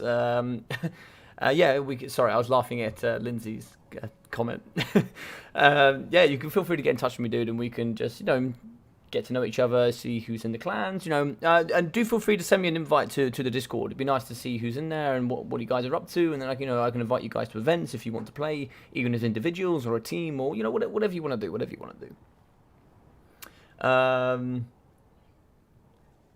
Yeah, that you still wanted to do streams with 18-hour shifts. I felt dead after a few weeks of 14 hours going on. Yeah, so the thing for me is I'm trying to do 2 bits of content every day. Like yesterday, I know yesterday's video was a day late, but because I did the ODM finals and then I did a stream afterwards on Twitch, I don't have time sometimes. I don't have time. I was just like, it's gonna have to go out a day late, and it didn't do well. I didn't expect it to do well, but it's still, I wanted to go over some of the Warhammer free stuff on YouTube. But I try and put in as much content and as much time as I possibly can. We've also like trying to work a job, trying to still finish off my second master's degree. And obviously doing this other work as well whilst trying to pay for a living and trying to keep 2 streams going and then having enough time for myself as well, So I try to put as much in as I possibly can.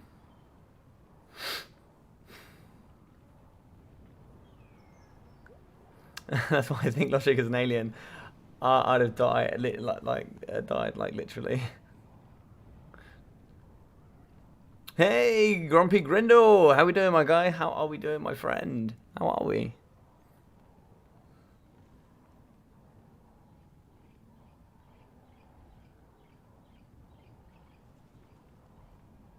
Warhammer 3 maps or circles. That's what I was laughing at earlier, yeah.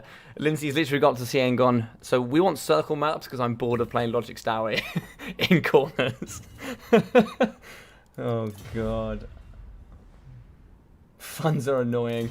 Alright, so we are going to be having the Empire up against the Lizard Men on Prague, of all places. That is actually going to be the map here, which I believe on the campaign map will be up with Kislev. So, the Empire should have a home advantage, as it's as far away from Austria as you can get.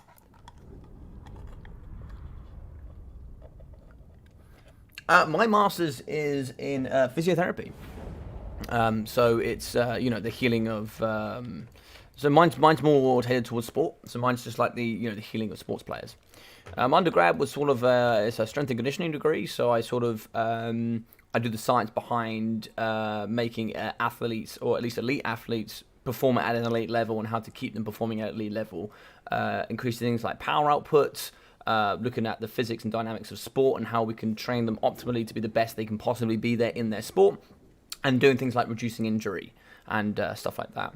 My first master's was in nutrition, so I looked at the sports nutrition aspects of players and what they need to fuel themselves as athletes. So, for example, if you take Formula 1, if you put the wrong petrol or you kind of design the cars wrong, they're not going to perform optimally. So, think of me as sort of like an engineer towards like Formula 1 racing, but for like elite athletes. And then I'm doing physio, so I've kind of got like a trimester thing going on where I kind of like, I heal athletes, I fuel athletes, and I kind of train athletes, to be the best they can possibly be. That's what I do. So, Source Warrior Shields here in the front line with the spears, looking pretty good, looking pretty mean, looking pretty tough. We're also going to be having the Basilodon Archosotek here with their beautiful abilities there. Great up against all that infantry. The Cohort Sotek, the Red Crested Skinks in with a Refuse to Die, Frenzy, and that Unbreakable status. Poison and AP as well with the big Battle Axes. These boys mean business. In the front, we are going to have some Cauldron Riders. The Clever Girls are actually going to get some Riders today. Here with the swords on top with those, I don't really know what that is. I assume they're meant to be all maces. Some of them are swords. It's just a mixture and a bucket load of weaponry here in the front. So here we are going to have Oxyotl. Seems to be one of the more common picks here with the Golden Bowpipe and the Master Predator. I actually do really like having Slippery. Slippery is really good. It's very cheap for added melee defense and speed. As melee defense does exponentially grow there. We are going to have the beast here with the Transformation of Gadon and the Amber Spear, very particularly here from Artisan, as one of the most famous videos here from me coming in from Grombrindle was that lovely overcast Amber Spear down the line here of his Norgrimling Iron Breakers. But double Archosotek is going to be very tough to deal with.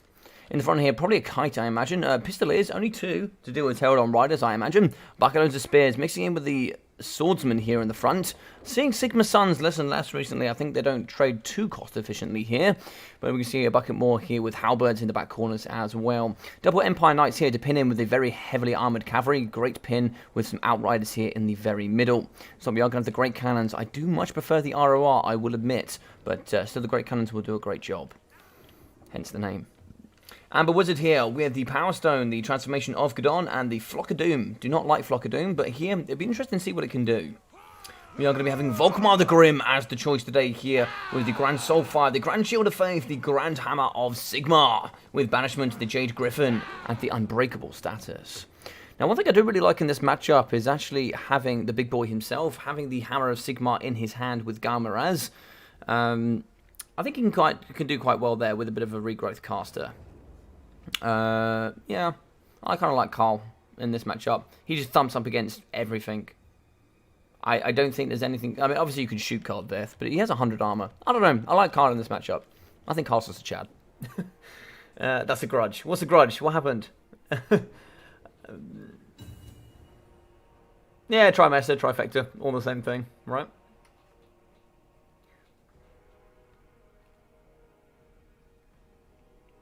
Shield of Thorns to looks... Yeah, I do like Shield of Thorns, yeah. So my version of Earthblood is coffee. My regrowth is 2 coffees. After a particularly long day yesterday, I'm pretty tired, but I'm very excited to be here. I'm very excited to be. I love casting. I just love sitting here and chilling, watching games, and hanging out with you guys, and just doing these wicked events. I love them, man. I love it so much. So you know, I'm just excited. So we are have the double blasted charges in the front here with the Chameleon Stalkers. These bad boys do offer some really nice benefits here. The added physical resistance is more than I think that people give it justice for, because it still gives it 40% missile resistance, but also gives 25% physical resistance as well. So they can fight pretty well there in combat. Poison as well as the melee attacks with 76 weapon strength here. They can really blow open the front line and do some gorgeous work indeed. Now, the Man of Sigmar here in the front is going to be going forward, trying to see if he can soak up some of those blasting charges. Here, he does have some good magic resistance here, 40%, but missile coming in at only 15. And maybe we don't do poison damage here with the Chameleon Skinks. We can certainly get in and do some nice work, but he does have 100 armor.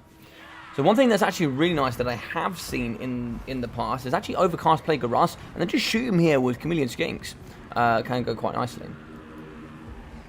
Actually, can you do that here? I don't think you can do that, actually. I beg your pardon. I don't think you can do that. I must have seen that maybe with some... maybe I saw that in Chaos, actually. Maybe I saw that in a Chaos matchup. But yeah, here in the front, we can see Empire Knight's going to be charging in up against the Chameleon Stalkers. A little bit too advanced here, I think, it's going to be one unit. We do see the second unit coming through. Not all the blasting charges we use, so I actually think a little bit of a drop back and then more of a drop back in could be quite good utilising those. We are going to be shooting here into the middle up against the Outriders. We see the Skinks doing some nice work. Shots coming in up against the Cauldron Riders over here on the left as they fight up against the Empire Knights. So it's going to be a trade for a trade, but the Chameleon Skinks not really doing enough damage, I don't think, to really out-trade that cost efficiency.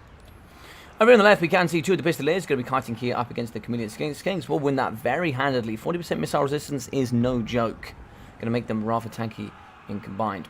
We can see here the Arca Sotek. It's going to get shot here from the cannon in the back. He needs to drift, and this is the problem here with having this in the middle zone. In the middle zone here, you can see the cannon is going to be going forward. You need to be in what's called the blind spot. So over here, you can see the blind spot comes out. So he kind of needs to be in this zone over here so he doesn't get shot. So starting on the outside, coming in like so, is always better. So you're in and outside. So then the cannon has to rotate one way or the other. We are going to shoot in the middle here with Oxyotl. I just don't think it provides enough punch. I think the double Sheila here can do quite nice. And what I mean by that, you can have double Stegodons that really punch it here up against Volkmar the Grim. You can see that plus 24 melee attack going down here for the Swordsmen as they fight up against the Saurus Spears. But then come here up against the Bastillodons. Hopefully we get those in and fighting. With Oxyotl, we are going to get no benefits to melee attack. The Horn of Kygor is something that can be used quite nicely here in the front. You bring him on a horned one perhaps there with the Lord. And getting that plus melee attack and leadership can really help here fight up against Volkmar. Pistols in the front, going to be shooting here into the pretty naked Chameleon Skinks and also the Saurus Warrior shields. Spearmen are going to be facing the wrong direction, so they are going to be getting shots here by Chameleon Skinks, but in comes a Manticore. Now, Manticore, where we're going to go with this is the question. I'd like to see the Manticore giant just come over the top and then kind of work its way here into the cannon. Over here, we can see the Bastillodon Arcosotek. Just needs to get in here, I think. Just needs to start dealing with some of the infantry. Cauldron Riders, they should return as well. They've been broken, but they will be coming back in. It's going to be a tear route over here on the right-hand side, thanks to the big barrier, the Bastillodon. But in the back here, kind of quite a bit is going to be all the skirmish cavalry. Here in the middle, looks like it's going to be another cast. Is that going to be another Manticore? Let's get back here. It is going to be another Manticore, but it's going to be a Manticore here from the Empire. Manticore to kind of screen out the Manticore, I guess. But Amber Wizard is being used a lot here from the Empire, just as a counter here measure to the Pharaoh Manticore. I think actually like things like Net of Amtok and stuff like that can be really quite handy as well, just to kind of blockade the time coming in from Manticores. Just kind of net them and pin them in place. Right over here we can see the Poseidon Arcosote doing some nice work here up against the Halberds, fighting alongside the Chameleon Skinks and the Source Warriors with the Spears. Kiting Steel is going to be the Chameleon Skinks into the backside here of the Swordsman, so those shields are not going to be too useful. Charging out in here in the front is going to be the Cavalry, coming up against Oxyotl. Cavalry will really suffer to kind of pin him in and do the big damage that's necessary. Skinks going to be shooting here up against the Empire Knights. 110 armor for them with the bronze shields means they will negate a lot of the damage output. Bastillodon should be able to come through and start shutting down here up against the Spearmen. But here in the middle we have terrified the Great Cannons. They are going to get moved out here with the Pharaoh Manticore, so they've done some great work so far. Looks like the grand spell coming out here from Volkmar the Grim, deleting quite a few units of the Saurus. Manticore in the middle, you can see the blue aura coming around. It means he is getting into the zone of being discast. But see, Halberds have been nicely positioned here to deal with all of the Manticores. Fighting with the cohort Zotek and refuse to die going down, maintaining their models here at 47. They will take damage, but they will hold there at 1 health. In the middle here, looks like we are going to get the Grand Shield of Faith here for the Amber Wizard here from... And also looks like the Spearman and Volkmar the Grim as he goes up against the Basilodon Archosotek. He is going to be wavering. He's not a happy boy. He is going to be losing in combat. Hit from behind. And also here exposed on the flanks. Not quite getting the support from the Chameleon Stalkers. There's going to be another Manticore coming through here from the Lizardmen. Maybe another pop here in the back to get back onto that cannon yet again. Spearmen are going to break here in the backside. Unfortunately here the Chameleon Skinks are going to run out of ammunition. So you kind of want to get these in and doing the business. We need to have these Skinks shooting here into the skirmish because there's so much damage getting out here from all of the Pistoliers and the Outriders. They're a big threat indeed. Here in the middle, the Manticore is coming over. Where is the Manticore going to call home? Looks like the home is going to be here, I think. They are going to be waiting. The Manticore is going to come in. It's going to be another counter cast here. We are going to shoot here up against the Manticore, but we are going to charge in. Oh, lovely damage there into the Great Cannons, destroying quite... Oh my god, it is deleting models here. We are going to do... Oh, that's down to 18, down to 17. This Manticore is thumping models apart here. Obviously, I believe you need to have at least 2 models, or maybe 3 here to get onto the cannons. I think one of the cannons has been destroyed, so we will have to be careful there. So looks like the Basilodon is going to come back into the middle pocket. Still going to be shooting here. It's not shooting up against Volkmar. Big shots here up against the cavalry would be much better for sure. Halberds are winning. I think balance of power is going to be even, but I think the game is favouring the Empire pretty heavily here. Manticore up against Manticore here in the sky, as we do terrify up against the Great Cannons. Negative 16 leadership. I actually think chasing this off is going to be far much more valuable. We definitely want to get these Cauldron Riders in the back if we can. Amber Wizard is going to use Power Stone, trying to see if we get a Flock of Doom here or there. In the back, though, we are coming in with the Chameleon Skinks. Get those around the corner. Get them shooting here up against the Outriders ASAP. Kohosotek, 650 health, 23 models. And there's actually going to be... Oh, looks like it was a banishment, but didn't start for very long. Because Archosotek is in the back, doing some nice work there. Oxy is still going. Golden Blowpipe can slowly take down Volkmar. I don't know what healing we're at here for him. 1.6k left for him. Oxy, does he have enough ammunition is the question. 22? Probably not without a couple of blowpipes. Probably not. Oxy probably wants to start taking out some of the Outriders for sure. Has he been spotted? He has. Has he been spotted? I think he has been spotted. Manticore is going to be chasing off the Basilodon Archosotek. Coming back here is going to be the Great Cannon crew. 14 models left, so you should be able to get onto all of the cannon models here. But you can see a lot of the Empire has been pushed into this back tree unit. Now, I've got to be careful this is not camping in the trees. I think the majority of the army is... I think it's going to be less than half, so that's okay. That's okay, I think. But actually shooting here up against the Halberds is a really nice target here for the Chameleon Skinks. They only have 30 armor, they have 0 shields, and they're relatively expensive at 550 compared to most of the state infantry. So going after those is pretty good there cost efficiency wise. You can see a lot of the Pistoliers are going to run out of ammunition, and what makes them so great is at this point of the game, even with no ammunition, they're basically just doggos. 90 speed, they can just clear up the backside, and there's nothing here to stop them, which is what makes Pistoliers so great for the Empire, and why I like them quite a lot. Cycle charging over the Skink Priest of Beasts. We still have the Amber Spear in, so we can certainly use that towards the later stages. So actually losing caster here can be quite cost inefficient. Losing him at this moment could certainly be quite painful. An Amber Spear down the line here up against some of the Outriders could be quite nice, or maybe just lining up against some of the infantry. We are going to charge in with the Chameleon Skinks. They're going to fight here up against the Halberds. Now, being the pay for anti-large and armor piercing, they're going to suffer quite handily here to the Chameleon Skinks. And so we are going to be terrifying the Skink Priest of Beasts. And we are actually going to terrify... That is going to be army losses. GG's and well played here to Bob Tresh and the Empire. Yeah, great game indeed. Great game. I think that was very well played. I'm not a big fan of Oxy in this matchup, I must admit. I certainly think there's better options to take, and we'll go through that in a second. But 950 there for Oxy, with 180 there for the Skink Priest of Beasts. We've got 612, 900, and 740 there for the Chameleon Skinks, with 67 and 370 there for the Cauldron Riders. 340, 420, and 520 there for the Saurus Spears, with 420 for the Chameleon Stalkers, and 406. So neither of those paying for themselves, unfortunately. Double Archosotics, 400 and 360, with 540 there for the cohort of Sotek. So yeah, pretty okay performances for the majority, but yeah, I can certainly see some improvements. 1,800 for Volkmar, with 64 there for the Amber Wizard. We've got 250, 200, 330, with 6, and 200 for the Spearman. 380 and 90 there for the Swordsman, with Halberds coming in at 400 and 370, with the Double Empire Knights coming in at 520 and 430. Pistoliers in at 600 and 280, with the Outriders coming in at 970, 680, with 650, and the Cannon coming in at 850. Hey, Shetland! How are we, my friend? How are we? How are we, my friend? How are we? Nice to see you back, my friend. Nice to see you back. Yeah, great stuff, great stuff.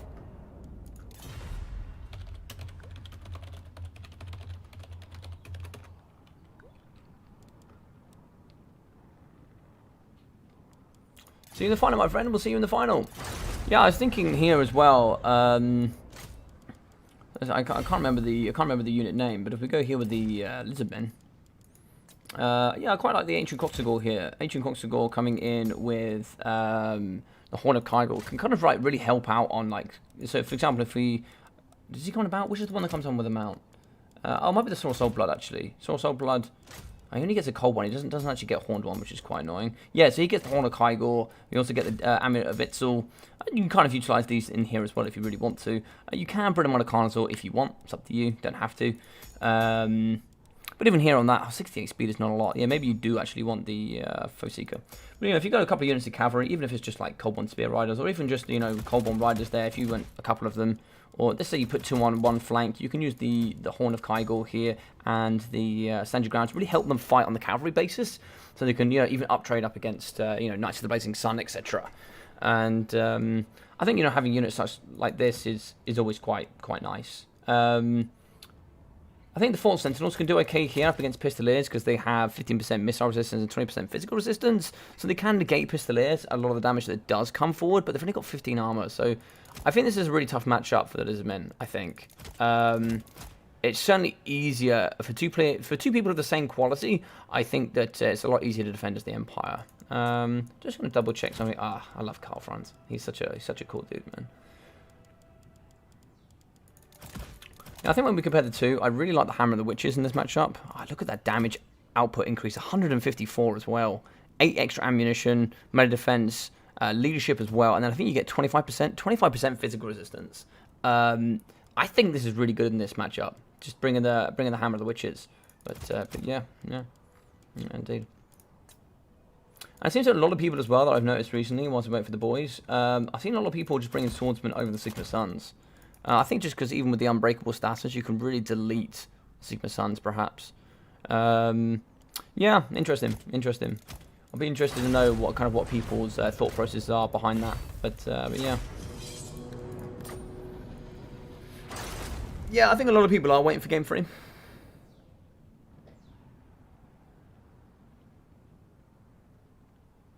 Been good. Been cheating on this game for a while now. Everything's in Warhammer World. How's everything? Yeah, everything's good, man. Everything's good. I'm really, yes, that's true, Mr. Jellyfish. Also, increased accuracy there for the Hammer of the Witches is quite nice. You get increased accuracy. And also reload time. For those that don't know, the more chevrons you can get an increase in reload time, damage output, and you also get increased accuracy. So you get a bunch of extra bonuses there for having those increased chevrons, for sure. And actually, with that physical resistance, some things that maybe people don't know, I think there's a strong chance actually they could, because I think arrows of Kurnos have physical resistance. They can actually resist arrows of Kurnos with the Hammer of the Witches. So that can be quite a nice pick there into Wood Elves, for sure. Right, so we're going to want the boys back in town. So we are going to be needing Mr. Son of the Mountains, Grom Brindle. Here he is, the Chad Thorgrim, the man, the myth, the legend. And we are going to want to have the DBD legend here, which is, where is he? Where's the ninja? Bring him in. He's so elusive.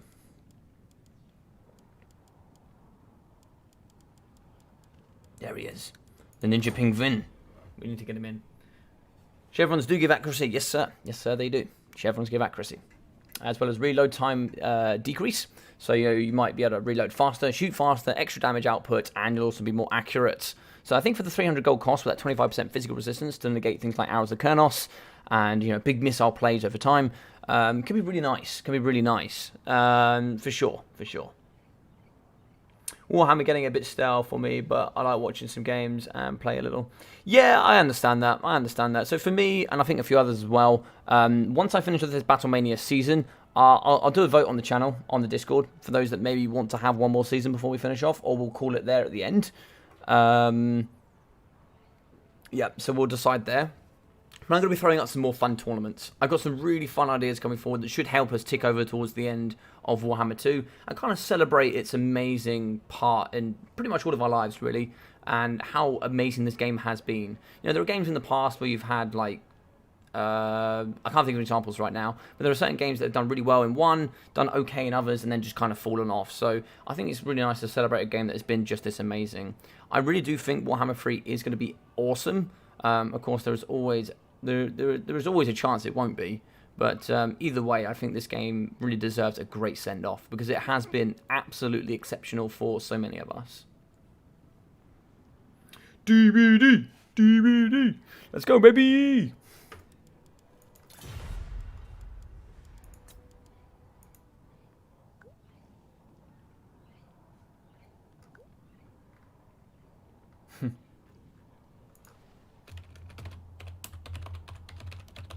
No problem, dude. No problem at all. Alright, so we are going to be on to Garrick Asgal.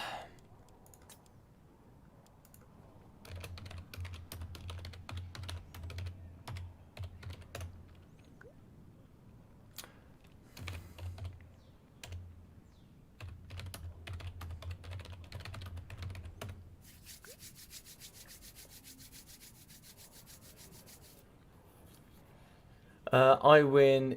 I was an air cadet, and I can tell you with 100% certainty, chevrons did not help my accuracy. You obviously didn't apply enough chevrons, Muckluck. You did obviously not apply enough chevrons.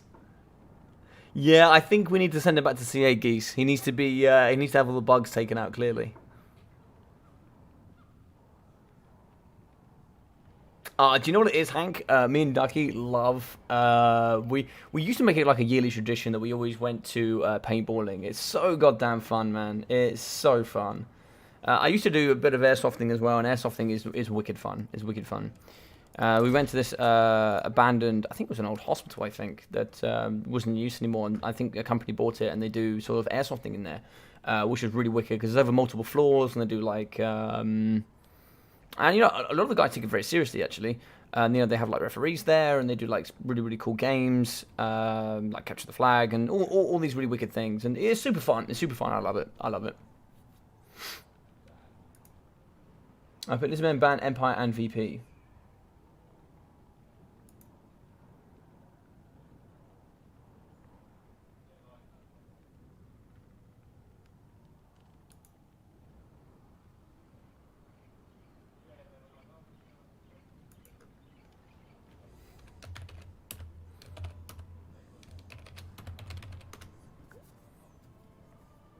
So it's Empire and Vampire Pirate bands.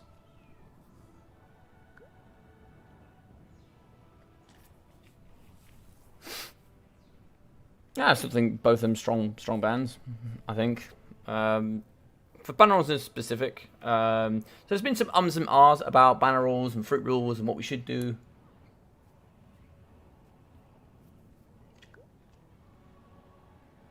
Oh, he's banning Wood Elves and VP. I'm not too sure what's going on here.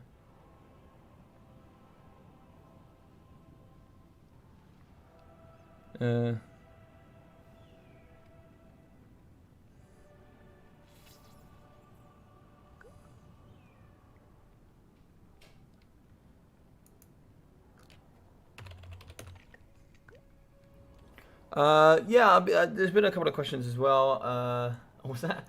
Buff Muckluck CA. I know. We'll get on to Nathan about it. We'll tell him to bring it back to the workshop and get him tuned up a little bit here. Fix a few of those broken elements, eh, Muckluck? We'll get you going again. Don't you worry. We'll get you going again. What was I going to say? Yeah, so I've been ironing here about banner rules and fruit rules for a little while. Of course, Falcon and that did really well with the banner rules, and I like supporting those. I like supporting my friends, and and clanmates and brothers and the work that they do. But of course, here there've been some really nice updates and some really good stuff for fruit rules, and people coming up with some great arguments as to why I should be changing towards fruit rules. So I'll be I'll be leaving it up to vote for you guys about where we should go on the channel. So me and Ducky have kind of always done banner rules, even ever since the new updates and stuff. So I'll be leaving that open there for you guys to vote on what you would like to see most from my tournaments, and kind of where we take it from there. Why is Sahenuin not used for Lizardman outside of being a Beastcaster? Cost efficiency wise, he's still pretty expensive. And I think it's kind of the whole idea is like Sahenuin is awesome, but he's also in another faction with a million other awesome legendary lords, right? So, you know, it's like it's like if you had Iron Man, Thor, and Captain America, right? You've got 3 awesome heroes right there. All of them are amazing. But of course, you're going to want to be the God of Thunder, right? You're going to want to be Thor. You're going to want to be that absolute legend that pretty much cannot die, right? But they're 3 awesome picks. And it's kind of the same way here for Lizardmen, right? You got Oxyotl, you got Master Mundi. I nearly memed and said Nakai. But you got some amazing legendary lords. So I think just the others are preferred. And if you just want just a Beastcaster and a legendary lord mixed into one, that's when you see Sahenuin. His melee stats are not great. If you want a lord that's going to be great melee, you just go Master Mundi on Slack. If you want somebody who's going to be more towards synergizing a kite build, you're going to go with Oxyotl, for example. And there's some other elements you can bring with other lords. So as I showed you earlier, with, for example, if you bring the Sword of Soul Blood, you can bring the Horn of Kygor, which gives charge bonus increases, leadership increases, melee attack increases, which really helps things like the cavalry from Lizardmen. You can kind of overwhelm flanks, and I just think that for the majority, the synergy with, or at least the objectives you have here with kind of Sahenuin is not going to be as great as anything else. He doesn't synergize as well with game plans as, say, other legendary lords do. So, there we go. I think maybe that's my reason. Teeny Weeny is just overcosted. Yeah, that's true. That's true as well. I think, for what he does provide, he costs a little bit much for what he does, and doesn't quite fulfill the role that you would want him to fit in most builds for most approaches. If that helps, Victor, if that helps.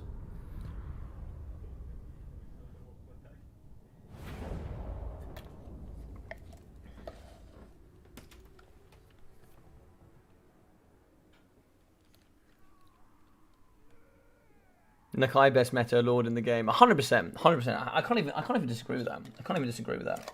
Nakai is actually the most chad of chaddiness of chattery that can ever be chatted. So it just is what it is, You can't change it. You can't change it.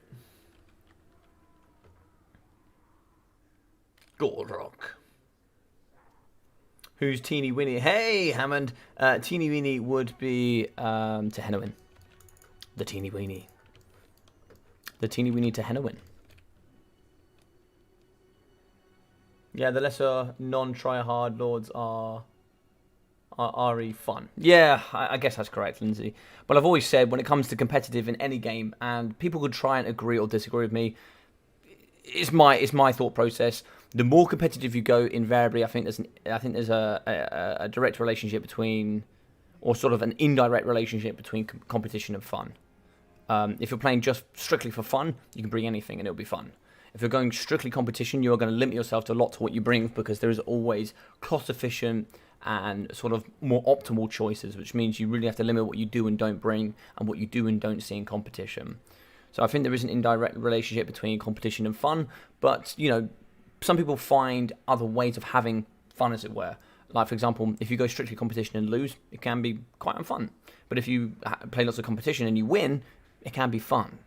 But that depends how you are as a person and how you take that on board. But I find for the majority of the average population that does competitive, I would say as competition increases, invariably fun can decrease, whether people truly accept that or not. That is something I certainly had to accept as somebody who went very hard in competition for other esports. So, closer calls in the front line, anti-infantry armor piercing, 95 weapon strength, really good there with the 100 armor, but of course low model size at 12, so they will need some support here from like skin cohorts, etc.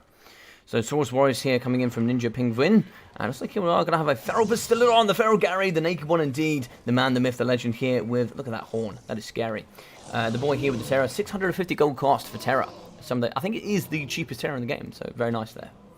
Terror Riders in this guy here with the rock drops as well, mixing in with Chameleon Skinky Boys. And so we are going to have some Skink cohorts dotted in with some more Saurus Warriors. We are going to have the Skink Priest of Heavens and Gorok, the man, the myth, the legend here. So the Skink Priest of Heavens here with the Curse of the Midnight Wind and Wind Blast. And Gorok here, the man with the big shield. Where's he gone? Where's the big man? Where's he gone? No. Gorok. He's over here. We found him. We found him. Oh no, he keeps moving Gorok. Stop moving Gorok.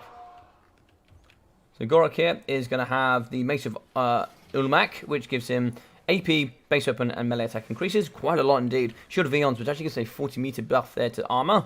Also here with Stand Your Ground and Rock of Itza, with that 40% damage resistance and 9% vigor. That's really good. Really good. So for the Skaven, we are going to have Clan Rats with shields, mixing in with some Skaven slaves dotted in the front line, including the Clan Vulcan Tail Slashers. 70% fire resistance here with the fire damage attacks here coming in from them, so it can make them relatively tanky against commonly brought damage such as Burning Head.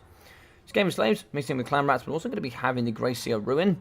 It's like 2 units of the Poison Wing Globadiers, and it's like double rattling guns as well, including the Teeth Breakers, the Natty Bobo Sharpshooters with their stalk abilities, and those beautiful snipers.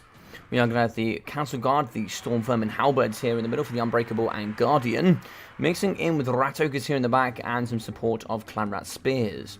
So pretty wide here, pretty diverse, and some great anti-infantry and anti-large tools. Gracia Rune in with the Arcane Conduit, with the Warpstone Scroll, Warping Howlgale, as well as the Warp Lightning, the Dreaded 13th Spell, Unholy Clamour, with Scorch, and the Wall of Unholy Sound, which is really important, I think, for Skaven. That plus melee attack and also plus leadership is really beneficial there in a 55-meter radius. Shots here coming up against the Cauldron Riders, they are really going to struggle to find a home here.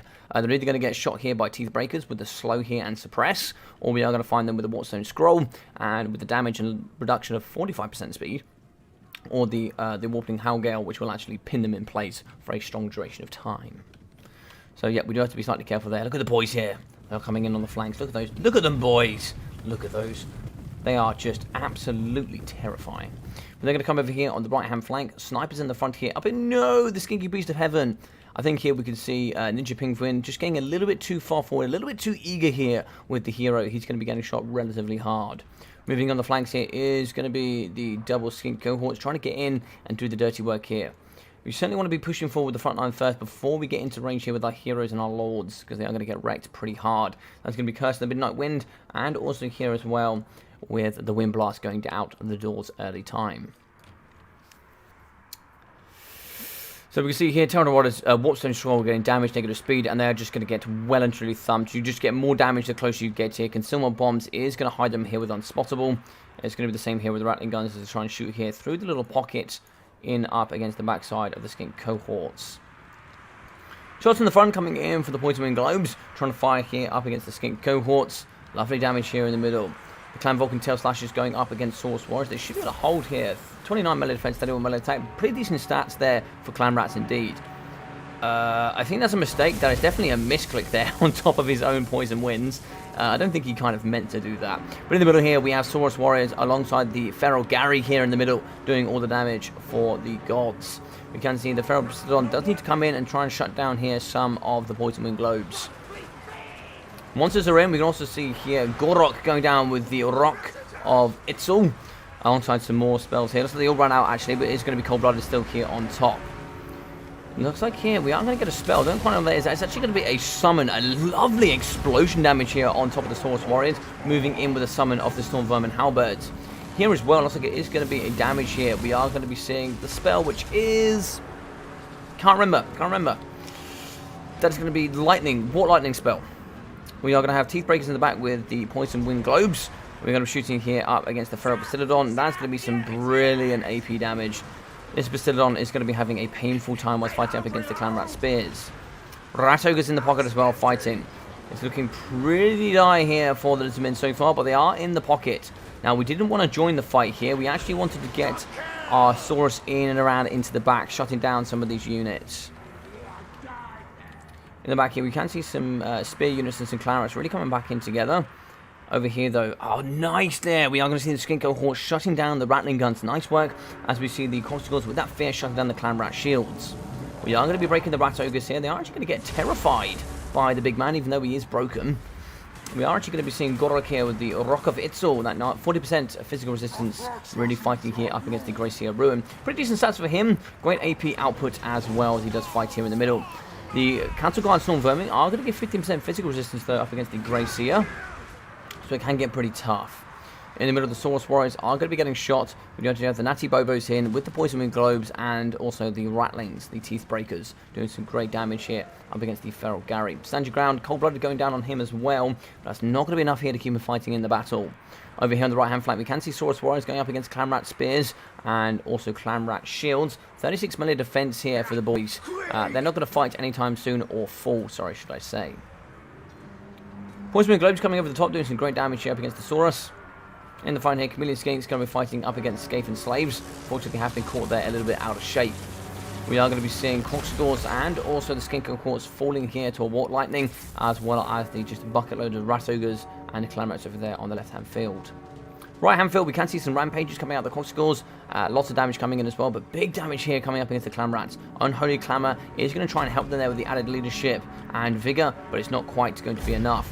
We are going to see a break there from Gorok. He is going to shatter. That is going to be army losses. GG's and well played.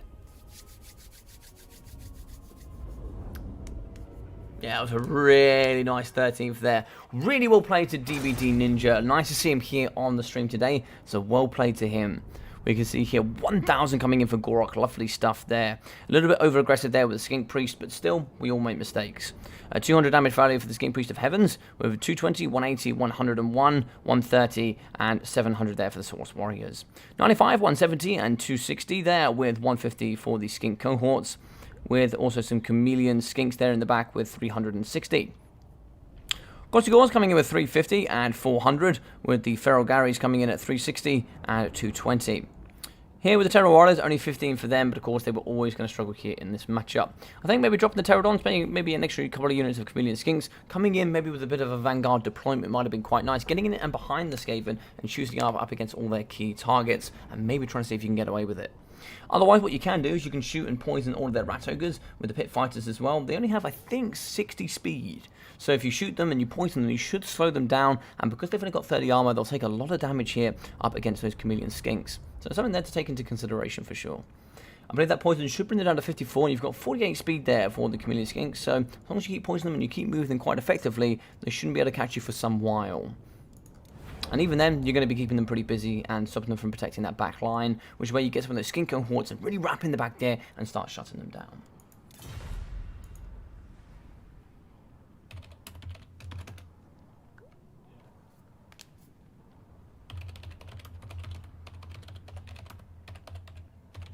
Thank you very much for playing, Ninja. One absolute champion here from DBD. But we'll be moving through here with Chan Thorgrim in the final up against Mr. Bob Tresh.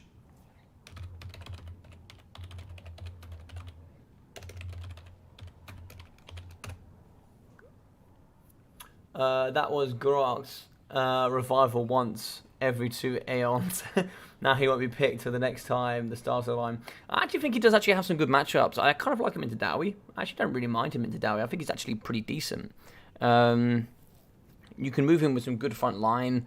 You know, if you come in with the Red Crested Skinks and you actually pop his Shield of Eons, give him that 60 armor, you know, it gives them 75 armor, even if it's like 20-30 seconds, you know, it could really help Red Crested Skinks thump into the front line, and if they're in his kind of radius, you know, you can kind of work it in there. He has great AP, great damage output if you take his ability, and of course you can also bring, and he has Silver Shield, great armor, you know, he's very defensible for sure. I don't know how Cogscores do if they surround a Hell Pit. Not as well as you would have liked, unfortunately. Not as well as you would have liked. And also sort of depends if the Hell Pit has any sort of support. So if the Hell Pit has like Clan Rats on them, a lot of the Cogscores will actually be fighting up against the Clan Rats rather than all there up against the Hell Pit. If it's just the Cogscores against just the Hell Pit, the Cogscores will bring it down. They will bring it down pretty hard.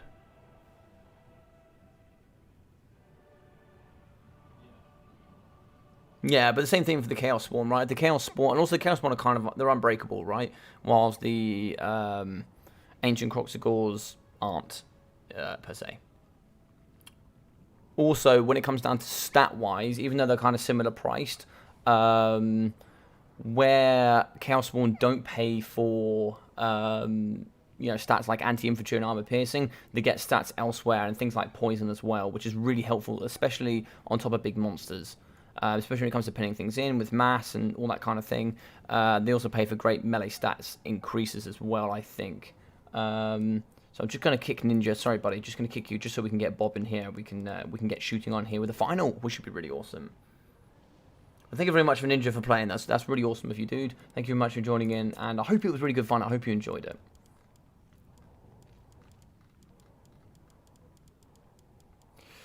Mr. Bob Trash.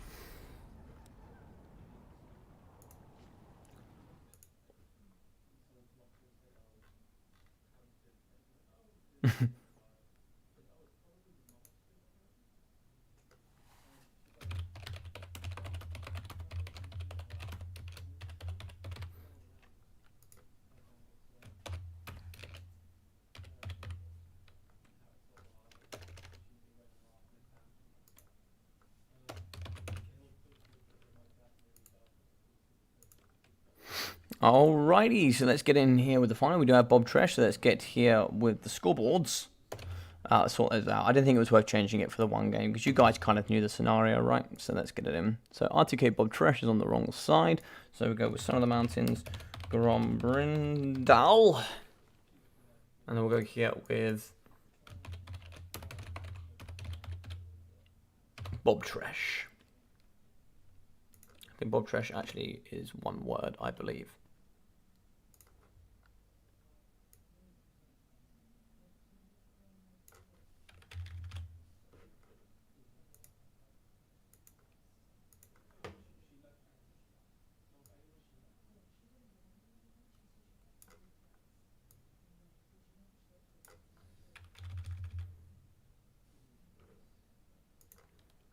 Alright, welcome to the final, everybody.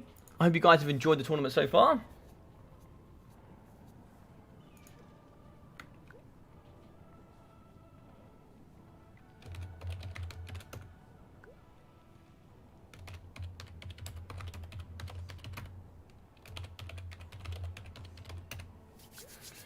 By the way, Logic, is it snowing for you? I haven't been outside today, to be fair, so I haven't seen.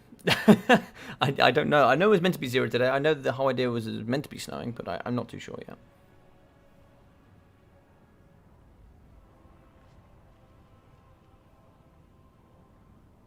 yet. No, Geese, sorry, you did miss a game. It was 1-0. So what happened, Ninja actually started.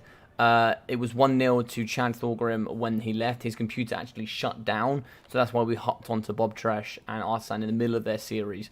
So it was a 2-0 one there for Chad Thorgrim there after that game. Yeah. Sorry, I probably should have made that more obvious, but yes.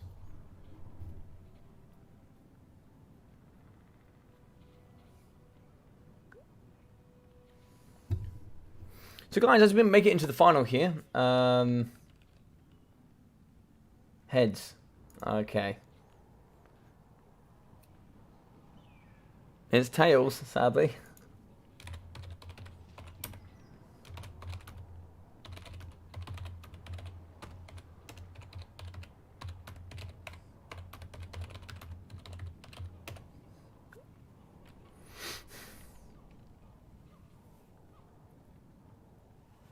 Yeah, sorry, Geese. Sorry, man. I should have updated you guys a little bit more, but yeah, that was my bad.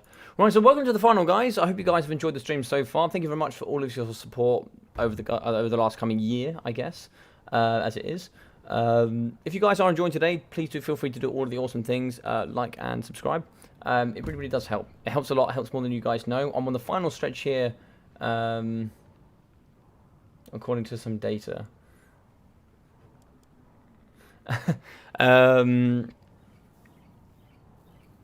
Yeah, so if you guys are enjoying all of it, do feel free to like and subscribe. And if you've done all that awesome stuff already, do feel free to share it with a friend. It really, really does help, especially with growth here. I'm on the final stretch here towards 1,000 subscribers, and that would help me out hugely as well, just for myself, with a bit of financial support. So that would be great if you guys could, kind of help me with that. Other than that, tonight I will be doing another stream, as per usual, as always. I'm going to be on Twitch again, so feel free to go check that out, give that a cheeky follow as well, if you would like to, and you can certainly come there and watch me tonight. I don't know what I'm going to do. I might do a King of the Hill, maybe, or I might do like a free-for-all King of the Hill, maybe something like that, or maybe just another Come At Me Bro, where I play some games. So yeah.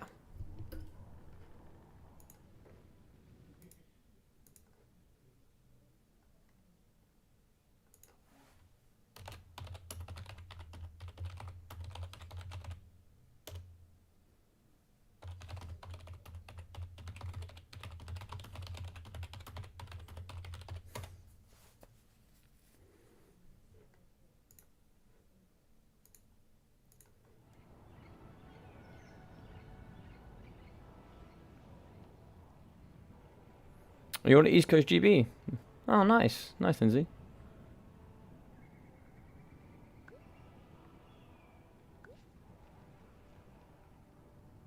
We have 2 to 3 degrees here, so the worst cold. I think it's about 0 here today, I think.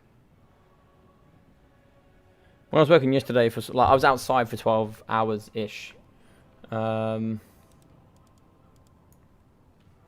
map here will be outdoor outskirts.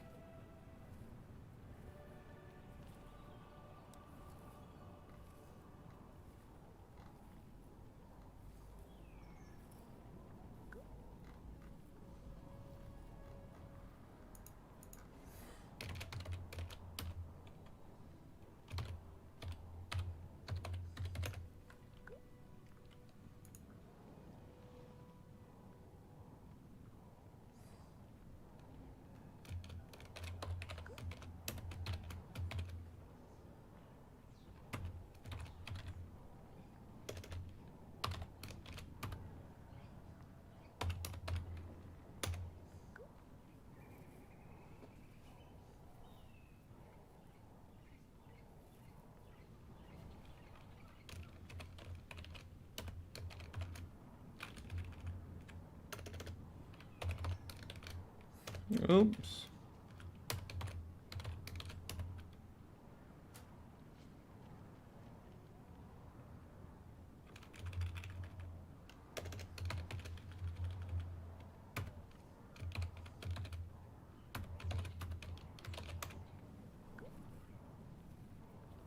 Cool.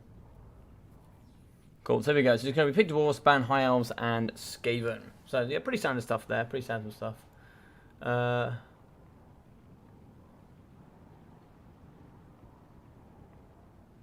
I don't get anything above 0.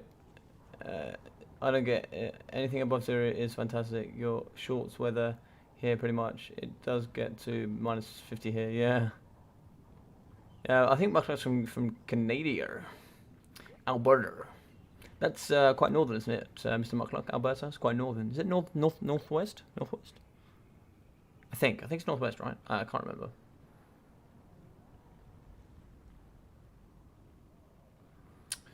But just above freezing, you get frigid rain here that makes you freeze way more. It's like -10, -20. Well, potentially.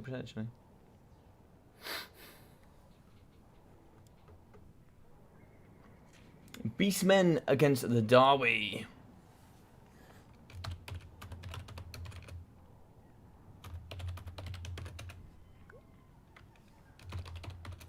Dwarf Beastmen it is. Good luck, have fun to both of these gentlemen. Should be really exciting to get in here on Outdorf Outskirts. The Darwy here could find particular problems here on this particular map.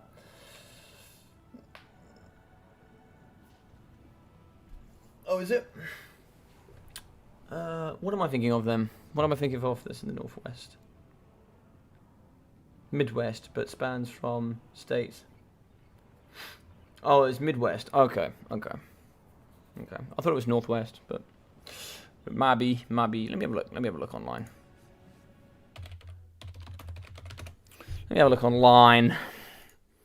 So Google Maps. Alberta.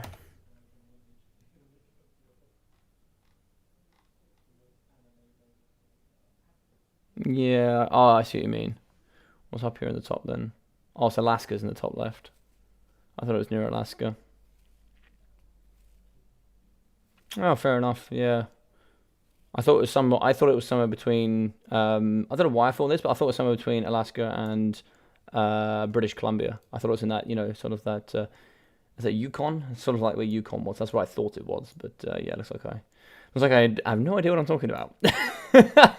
But there we go. There's my geography lesson for today. Eh? Yeah. Yeah, I thought it was where Yukon was. Yeah, that's what I thought. Yeah. But I've never been to Canada, so or like not for any sort of long duration anyway. My knowledge on Colombia is not huge. Can't say never been there, but never been there for a long period of time.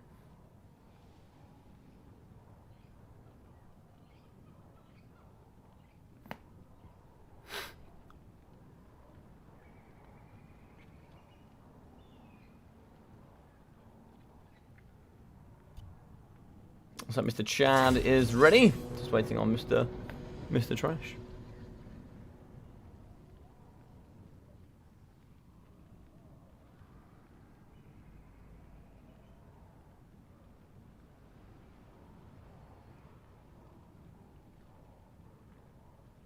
Yeah, man. Yeah, there's some very heavily densified parts of Europe for sure.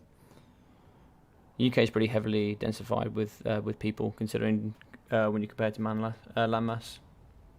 Wait, Canada is real.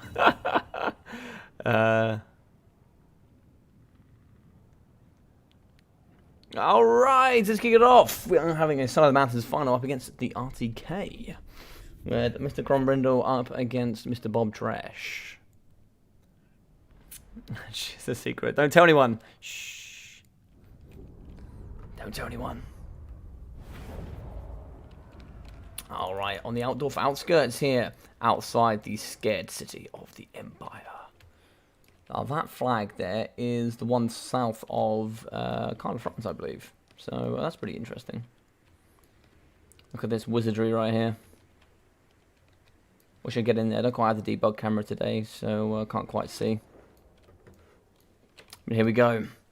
Multiple levels of trees over here on the right hand side we can see, and then in the back we have some places we can hide behind, some trees as well, and you can see just a variety here of sort of terrain differences which can really help with cannon fire, or at least protect you against cannon fire. You can sort of come up behind the ridge here and sort of put lines of troops in here. They can really stop the Dowry from shooting you quite hard here with the Beastmen, or at least help you with advanced pushes. Trees dotted in the middle, and all sorts of things as well. So sneaky place to be had as well in the back here with trees and Vanguard and all those kind of things. This is quite a diversified map that has just a little bit of everything, which can really make it quite interesting.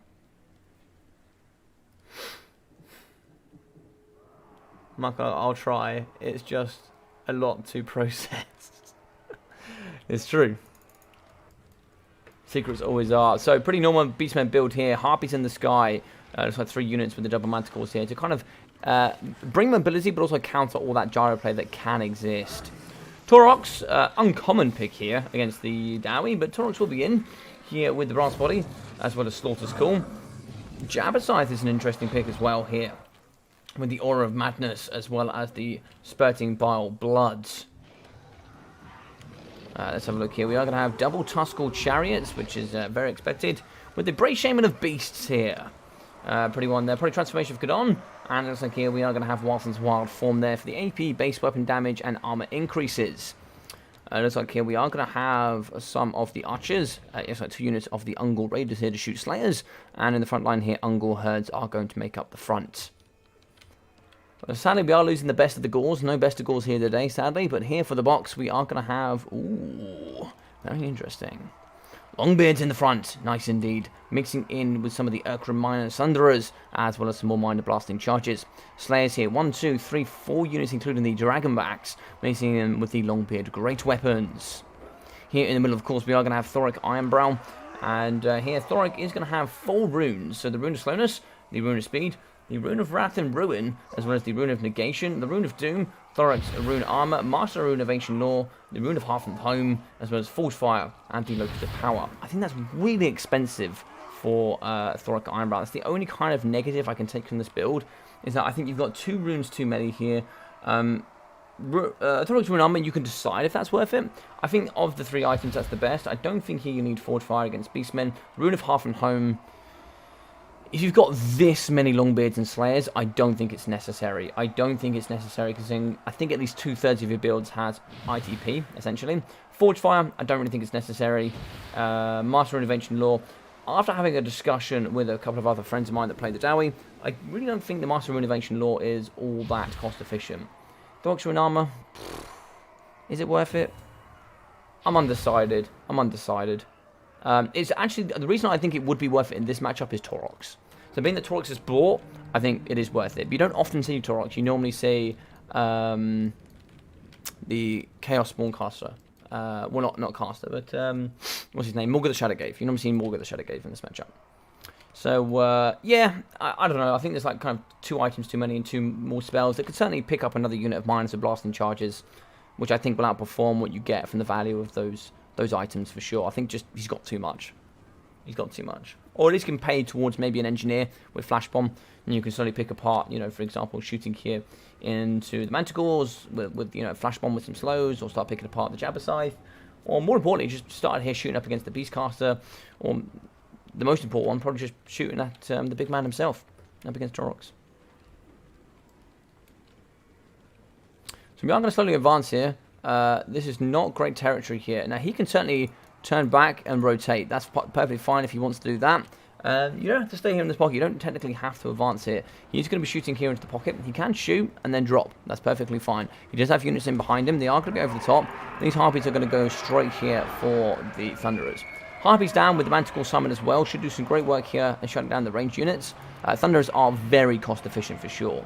Longbeards going forward, they are going to fight here up against the Ungol herds. Ungors are just going to get trounced here by Longbeards. You can see with the Longbeards going, that's a little bit too far forward for me. You're going to be leaving a very large pocket in behind. You can certainly abuse here with the Manticore. The Slayers do need to immediately get in. They're a little bit too late here for my liking. They're far too late with the Manticore in. Already doing damage here up against the Thunderers.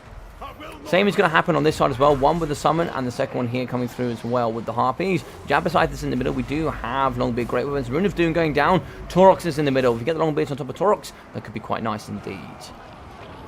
Here in the front though, Longbeards are going to be a little bit out. And what we can see here, a couple of problems I see from the Dowie. Look at the segregation here. Look at the pockets of just... Unfortunately here, trying to get through to support certain models, it's going to take a long duration of time here for the Dowie, so it can be a little bit of a problem. We are going to break apart the front line. We are going to be running back here with the Ungol Raiders. In the middle here, we do see the Bob Tresh with the Brave Shaman. Dragonmat Slayers are in chase, so he's going to have to kind of, you know, skirt his way out of here. In the back here, Harpies alongside the Jabber Scythe just going to be deleting Thunderers, and yeah, some pretty good work otherwise. Double Manticores are in, fighting up against Thoric Ironbrow, and I don't know what's going to be able to help him here. We do actually have Slayers inbound, so they should be able to fight here, but Thoric in the front is going to take a lot of the brunt there, unfortunately. What do you see here? Rune of Negation going down, blasting charge over the top is going to do some good work, but actually destroy more of your Slayers than it will destroy the Manticores. 45 armor is substantial when compared to 0. The great work here in the back. We are going to break one of the Manticores. He is going to try and get away, but Slayers should be able to help fight here, and he's going to be down to 1.1k health. Second one, more blasting charges over the top. Okay, value there up against the Manticore. He is going to rampage. He is going to break 1.6k for him. And as we see here, Thoric Ironbow with his 45 men attack should be able to thump pretty hard here up against the 34 melee defense of the Manticore. Blasting charges in the front, going to delete some more Ungol Raiders. And in comes Taurox. He's coming here and he's going, oh my god, look at the headbutt combat roll here up against Thoric Ironbrow. Now he's going to have 5 resistance, 5 damage coming out of Taurox, extra armor as well, 135 armor when fighting up against the big man. He's going to go from 130 down to 115 there for Taurox as the Slayers come in trying to do the big burly damage. Shots in the back here from the Ungol Raiders, shooting in up against those naked Slayers, doing the damage here for the Beast Gods. Now, the Children of Chaos are doing pretty well here. Balance of power is going to be even. They have wrapped around and shut down all of these Thunderers, but we do need to get the Thunderers out and the Thunderers into this back pocket, and then starting to get that big blast damage here into Taurox the Brass Ball. We are going to surround with Slayers. We do have the Bass here of Thoric Ironbrow as well. So we are going to be keeping the Thunderers in to kind of pin in Taurox here in the middle. That clang in the background there, that Rune of Doom going down for the plus 24 melee attack. I think actually coming into the later stages of this patch, we can certainly see the Dowie doing a lot better up against Beastmen than we certainly have seen them do in the past. As we can see in the back here, Bob Trish is going to be leaving his Harpies and a couple of units in from behind there, not doing too much here in the fight. Longbeard's up against the Ferromanticore there. That is going to return. That was the one there on 1.6k. The 1.1 is going to be holding in the back as well. Sadly, a couple of units do need to come back in. We are going to get a summon here, but Manticore could come in here. We have some more Harpies that can certainly come in and help. That Manticore there did fight. I didn't see where it went there. Looks like it's actually... There's the Jabber Scythe. Where's the Manticore here? Ferromanticore is going to be in the pocket fighting up against the Longbeards. We do have some archers here shooting over the top into the Slayers. A couple of trees in the way, so we should negate a lot of that damage. But AP Thunderers are going to be firing here into Taurox. Taurox is going to be getting slapped, an absolute brand new one here up against these Thunderers. These boys fire so goddamn hard. But Slayers are in, and we're going to be able to shut down the Ferromanticore. So if we get in with the Slayers, we then pull out of our Thunderers out through the Slayer front line. But we just need to be on top of our micro for that good push. Longbeards have shattered the Ungors to get these back in the front here, helping to fight. But as you can see here, the Brass Body, 40% damage resistance, 24 melee defense as well, is going to help them fight. The Brave Shaman here on a Chariot is going to be just cycling here through up against all the Thunderers.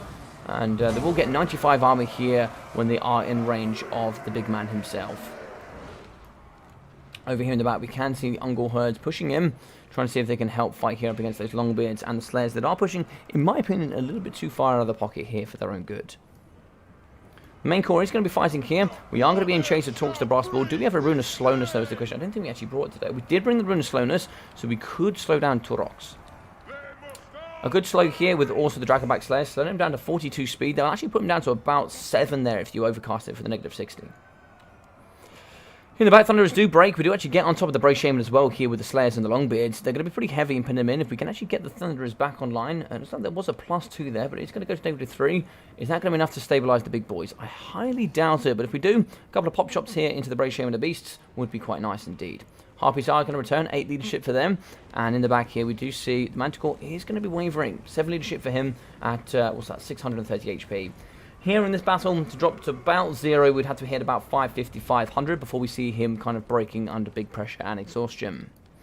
Shots here coming in up against the Slayers. We've done pretty well here. 18 kills so far with the Ungor Raiders, and if that's 18 Slayer kills, that's probably going to be in the region of about 200, 300, 400 damage value. Jabber Scythe here is going to be hitting still in up against these Slayers, but the Jabber Scythe will struggle. Only 60 armor for itself, and up against those Slayers with the anti-large, they'll thump pretty hard indeed. We do actually shatter here, only 190 health for the Manticore, so he is going to leave the battlefield. So we do see the pocket of resistance here from the Dowie. We certainly want to get them here back into the middle and try and get the remains of these dropping back in, so we get 9 nice big force with a couple of units of guns in from behind. Here we can see we are going to be just regenerating. They're very tired from the Tuskor Chariots. Oh, Watson's Wong form actually goes on top of Harpy. That's such a shame because they shattered there. But it looks like we were going to get the stat increase here with the armor piercing output and armor as well up to 45. But they are going to shatter before they get in and do all the dirty business. Taurox as well, going to be down to 2.4k. Balance power is going to be in the Dowie favour pretty heavily here. It's going quite nicely for the boys in blue. Wavering is going to be the Longbeards. They're going to be a little bit far away from home, and this can be the problem. They are going to break, and they are going to get pushed off. Even with the arrows here, -5 leadership from Hour of Fire can really help in breaking the leadership of such high elite troops as Longbeards. So we do shatter the Ungors. Coming back is going to be 2 Slayers, the heroes here of the Karos Angkor, as they drifted out there to fight up against the big burly beast of the Jabber Scythe. Returning here, coming in hopefully for a rear charge here, will be Taurox. He's going to be exhausted. That's going to be a mad reduction there in stats of melee defense, melee attack, and of course armor. So we will have to be careful here as he goes through the fight up against the big beasties. Dragonback Slayers are a great counter to him, really slowing him down. 64 speed is huge, but with a negative on percentage, will reduce him down to just a normal bull. Trying to see what's going on here on the battlefield to see if we are actually engaging in combat. Okay, so it looks like now the Beastmen do have to engage.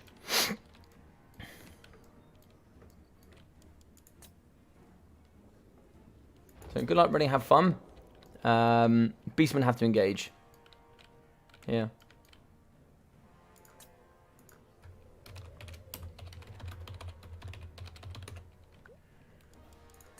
So Beastmen have to engage, they do have the mobility. Now the Dowie can go forward here and chase after the Ungors, but the Ungors just run away, they're too fast.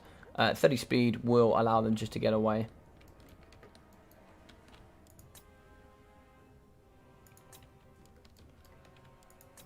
Yep, you're fine now. Now you are shooting here with the Ungol Raiders. They are going to be shooting here into the Dragonback Slayers. We don't have any Thunders. Actually, we have one Thunderer left. We might be able to shoot a little bit here. But, so the thing here as well, is this is a good engagement. This works out for the Beastmen. But he can't keep diving away when he's getting shot. Because if he's not shooting here, you do have to be careful. Because otherwise you're not really engaging too much. But he is coming in now, so I'm fine with that. That's absolutely fine. All I do with the message here is just a reminder, you know, don't forget to engage. You know, sometimes we all lack on micro and things like that, and we try and find optimal engagements. But here in the middle, this could be a lovely spell. A nice Rune of Wrath and Ruin here going through the middle of the Ungol Raiders. That's actually going to disrupt a lot of their missiles incoming and do great damage here up against the lightly armored Ungol Raiders.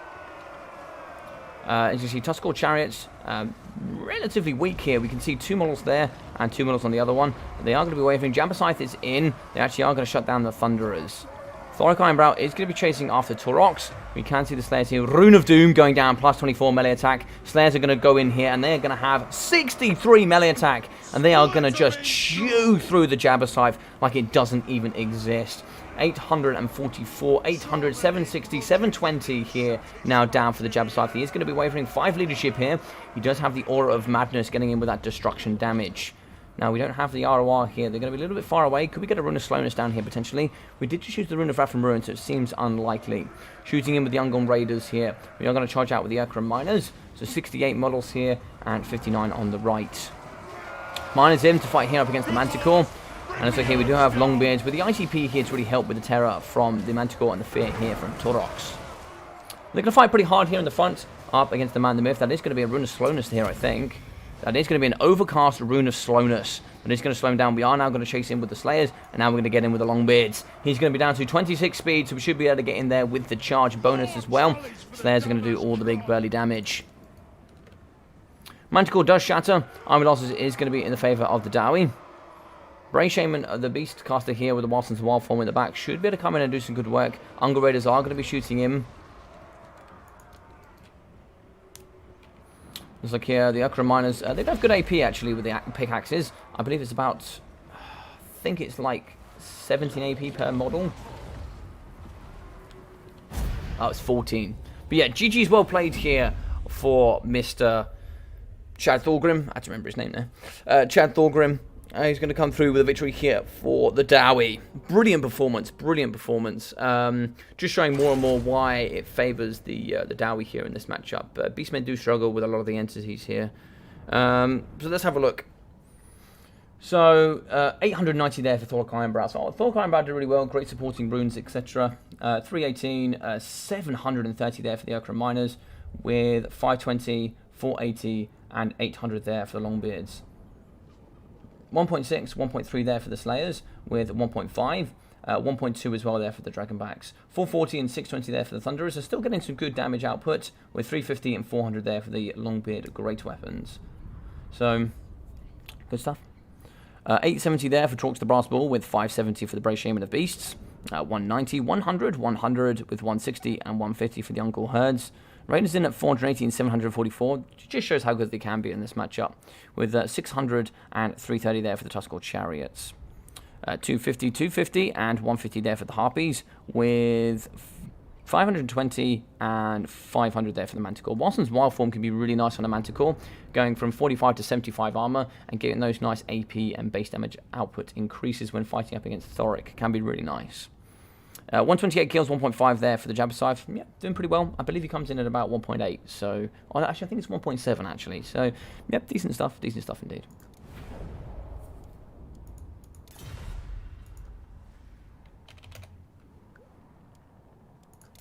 GG's well played.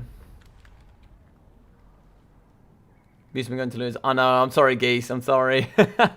Not enough ranged. My Beastmen, I know. No Kazrak equals auto loss. I miss Kazrak. Kazrak actually, low-key, is really strong. He's low-key really strong. I actually think Kazrak does better in this matchup. Compared to Taurox. Happy 900th holiday. Thank you very much, Mr. America. Welcome, my friend. Welcome to the stream. Hope you're having a great day. Like, test Kazrak on Razor Gore plus 2 War Gores.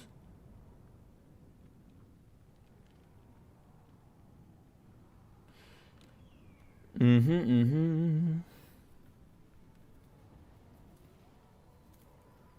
you very much, Mr. Bowman, man. Thank you very much. Yeah, 900 subscribers and CA partner is really cool. It's really cool. Yeah, man. It's I've been working hard for it. But yeah, it's cool. So thank you very much, man. Thank you very much, Bowman and Mr. America. Thank you. I really appreciate that. I appreciate your support as well. So thank you very much. I need to get in touch with you, Bowmore, actually, at some point. Please do remind me. I am super busy and super forgetful, so please do get in touch with me, and we'll talk about some of those stats that you sent me, and we'll just delve into them a little bit for sure.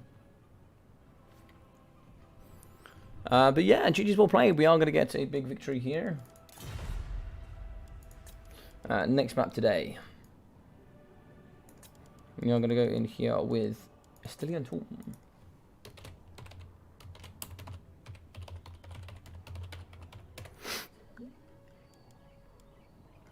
Estalian Tomb.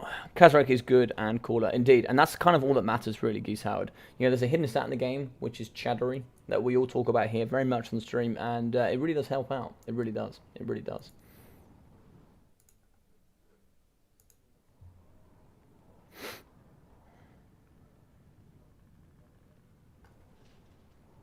It's a secret hidden stat that just, you know, allows you to basically just single-handedly win games. So, let's have a look here.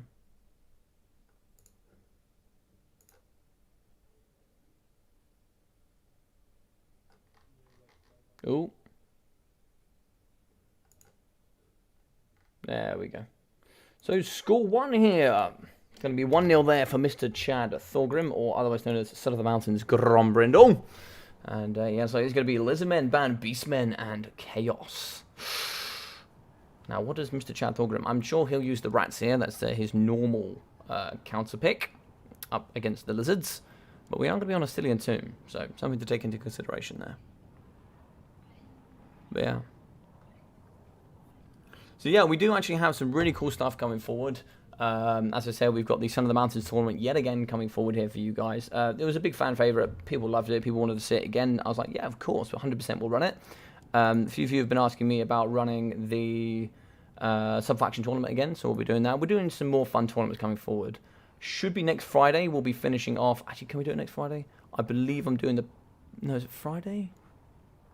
I think it is Friday, which will be the 5th. Yes, I can't do it on Friday. It might have to be on the weekend that we do the Battlemania finals, actually.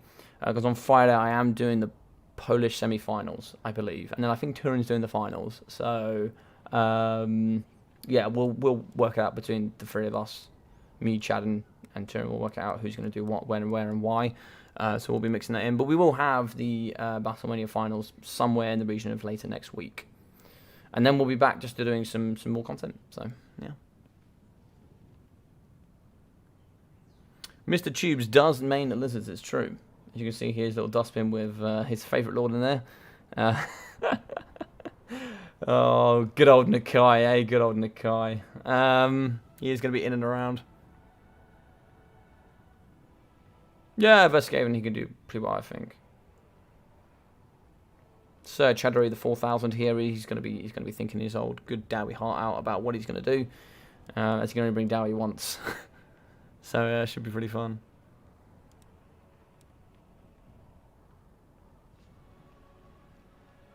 Well, I have an interesting question for you guys. So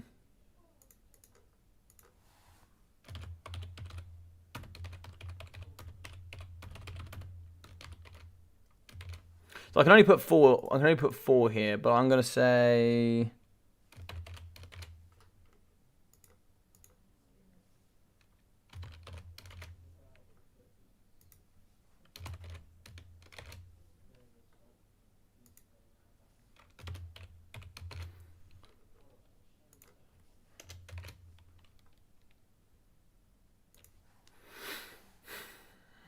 There we go. What do you guys think? What do you guys think?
TK could be up there, to be fair. I probably could drop Warriors of Chaos and put TK up there. But I think, you know, VP and Skaven are invariably kind of what I considered some of the bad matchups, I guess. I put Empire in there, and you could replace Empire with TK, I guess. I also think Dowie's not great for them. You know, I think these are all at least even, if not worse. I can only fit 4 in. I can't fit any more in. Yeah, Two Kings actually escaped my mind there, but yeah.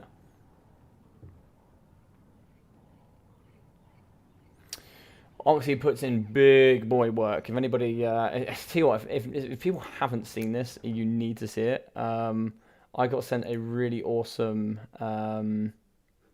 game in from the ODM boys.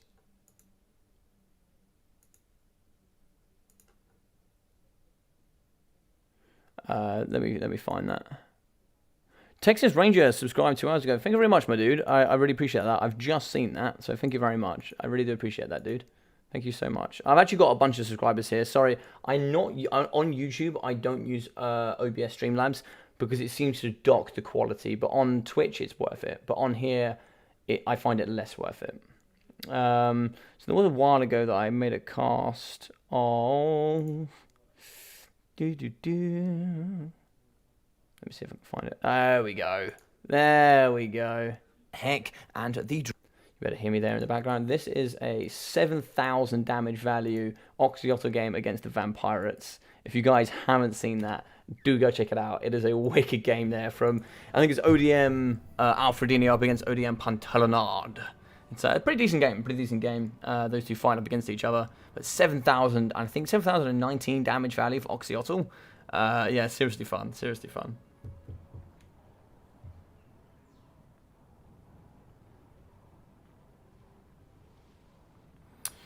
Yeah, Warriors of Chaos is good. Warrior of Chaos does have some weaknesses as well, for sure. VP is, I think, less decent. I think it really depends on what you're talking about, though. So if you're talking banner rules and fruit rules, there's a big difference for Lizardmen, right? It's a big difference.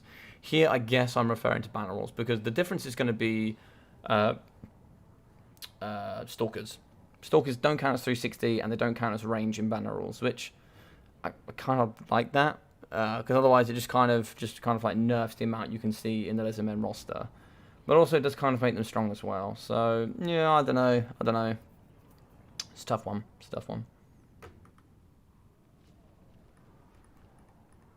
It is a tough one. Without Oxy, Sirens are hard to kill. Maybe. Not necessarily though. There are other things that do magic damage, for sure. Wind Blast will clear out a nice unit of Siren, for sure. Wind Blaster does the work. Indeedio so.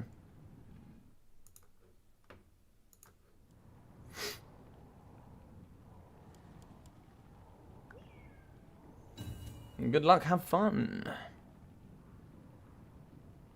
Ah, this is going to be the Vampirates, then. Interesting.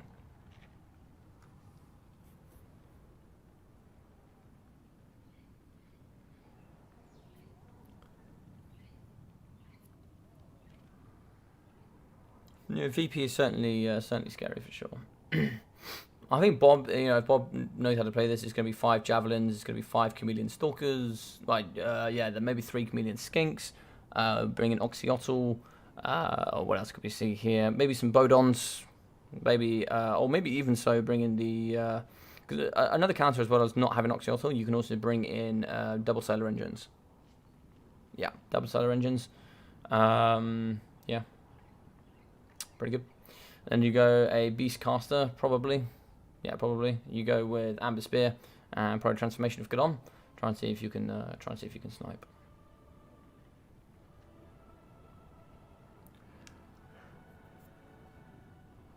Yeah, boy, we got ourselves some pirates.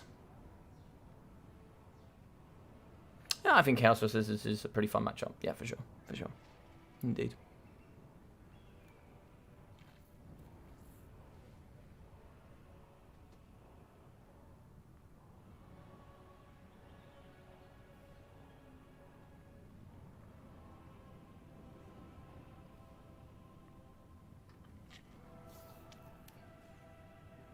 Bob Tresh just thinking about his build here.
All right, are we ready?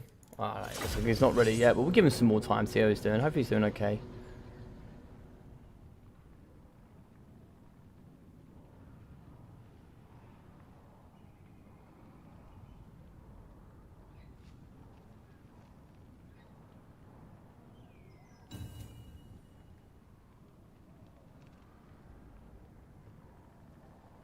There we go, we're in, we're ready to go. Let's get it on.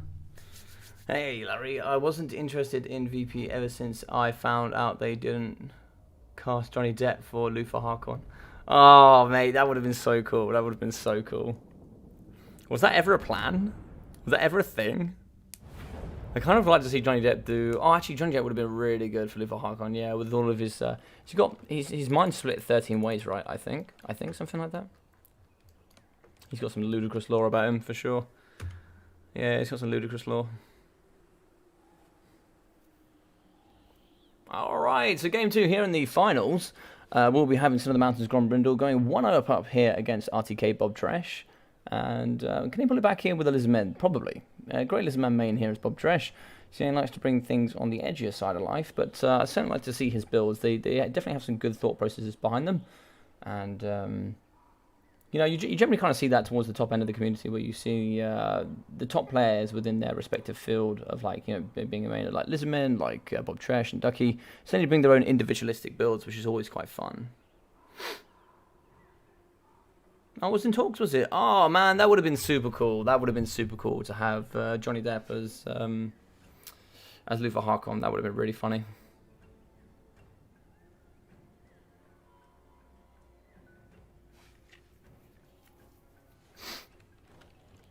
Alright, so for the Lizards, we are going to see 2 units here of the Chameleon Stalkers. Actually, we're going to see 5 of them, lovely. Mixing in with 3 of the Chameleon Skinks. I guess probably the time there was just working out what he could and couldn't bring. 4 units of the Feral Cold Bonds, very nice. Mixing in with the double Skink Cohort Javelins. Make that 3, make that 4. With here the Umbral Tide as well. My Fire Doggos are back. Where do they go? They're over here in the trees. Look at them. Look at these boys. Oh my god. Look at them. 80 armor. There's going to be 90% of that armor on his ankles and on his head. Oh, these boys are so goddamn cool. Alright, so the Doggers are in. The Clever Girls, 3 units. What else have we got here as the Lord Choice? So we got here the Skink Priest mixing in with the Skink Chief. The Chief here with 82 ammunition, poison, and also slippery. Here with the Skink Priest of Heavens. Here with the Urine's Thunderbolts and Cold Blooded with Wind Blast. You can see here Urine's Thunderbolt will take down cannons.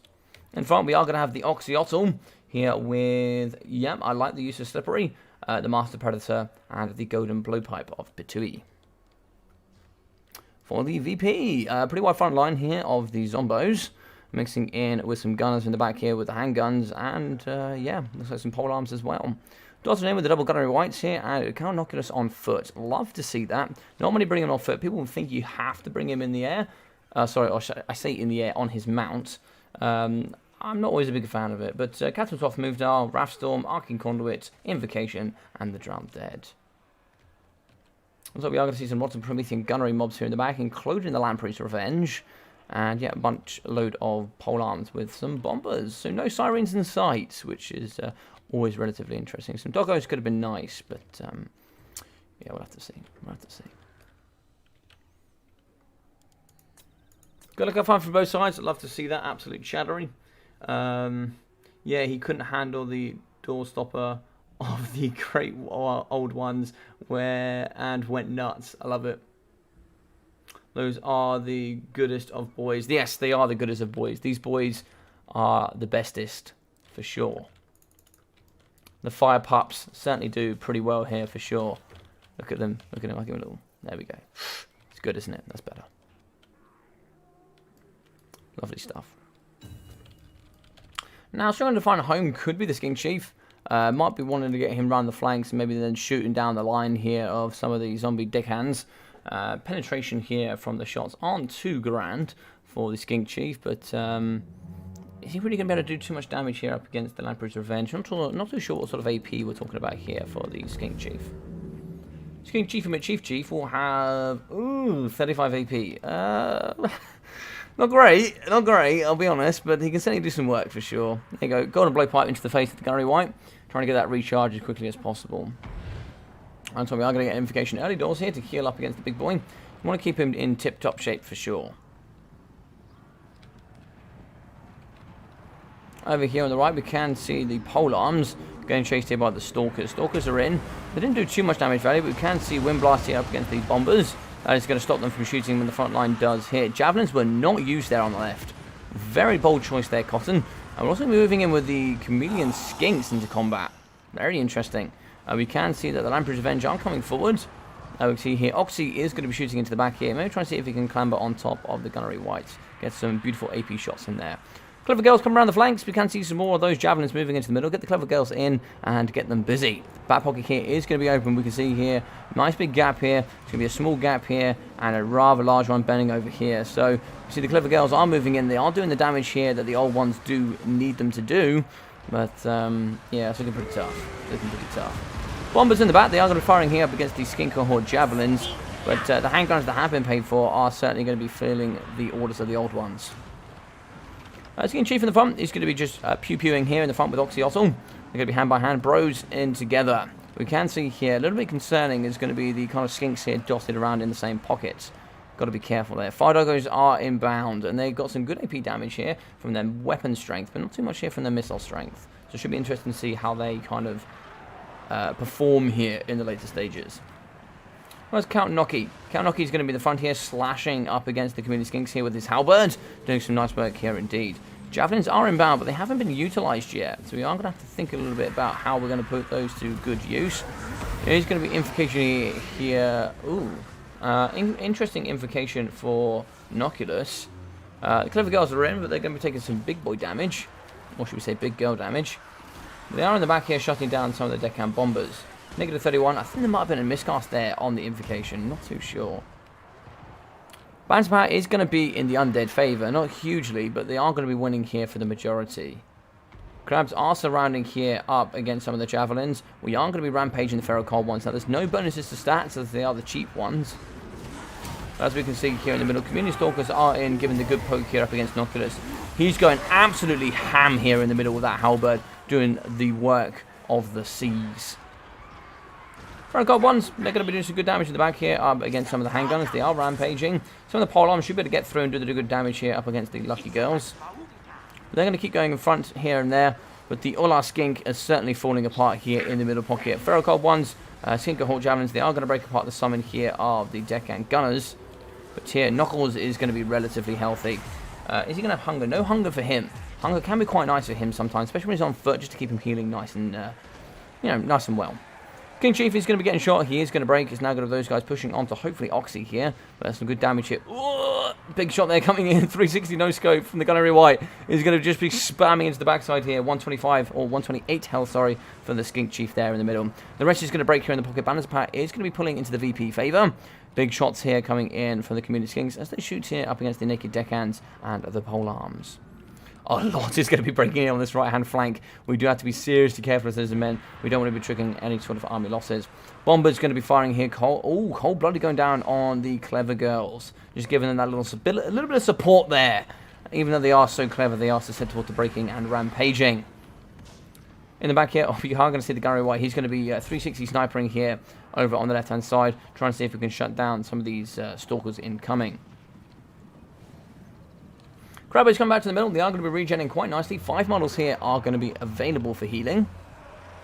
Over here on the right, we can see Knuckles coming in with the Arcane Conduit. A nice invocation here for the Lampreys could certainly be, could be pretty optimal. Quite a lot of shattered and broken units over here. They are going to be breaking and pushing off together. We are going to get a return of the Clever Girls. They are going to be, what's that, very tired? Just tired. Bombers in the back are struggling, but they can certainly clear up here a lot of the Skink Javelins. They're going to be excellent at doing that work. The summon here of the Deca mobs is going to fall, but not without shooting here up against the Chameleon Stalkers. They've done some great work indeed. We can see Oxy, 32 kills for him shooting up against the Gunnery Whites and getting some other kills here around the battlefield. But I think most of the problems here do come from VP when you bring too many Sirens. 1 or 2 can be nice, but if you bring 3 or 4, Oxy's just going to get in the thousands of damage value. We are going to see Umbral Tide moving over on the left-hand side. They're kind of really struggling to find a place called home, because they are going to be getting shot relatively heavily here by the Gunnery Whites. I'm not too sure the range on the Gunnery Whites here. 180, and they have, what, 125? Yeah, it's pretty hard here. They do have anti-large bonuses on their shots, but they do struggle with the AP for sure. So the Clever Girls and Triple Community Skinks are coming back to the front line. We are kiting here with Oxy. Are we engaged anywhere else, though, is the question.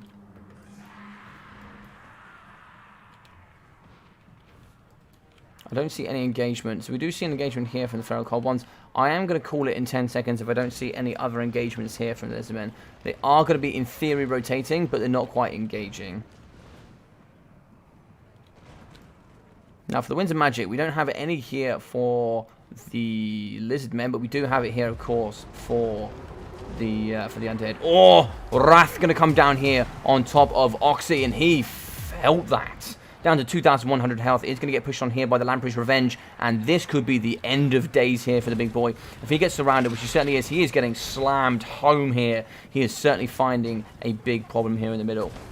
The Fire Doggos are in, and they are going to do brilliantly here up against the Lamprey's Revenge. An extra 25% damage here up against the Lampreys.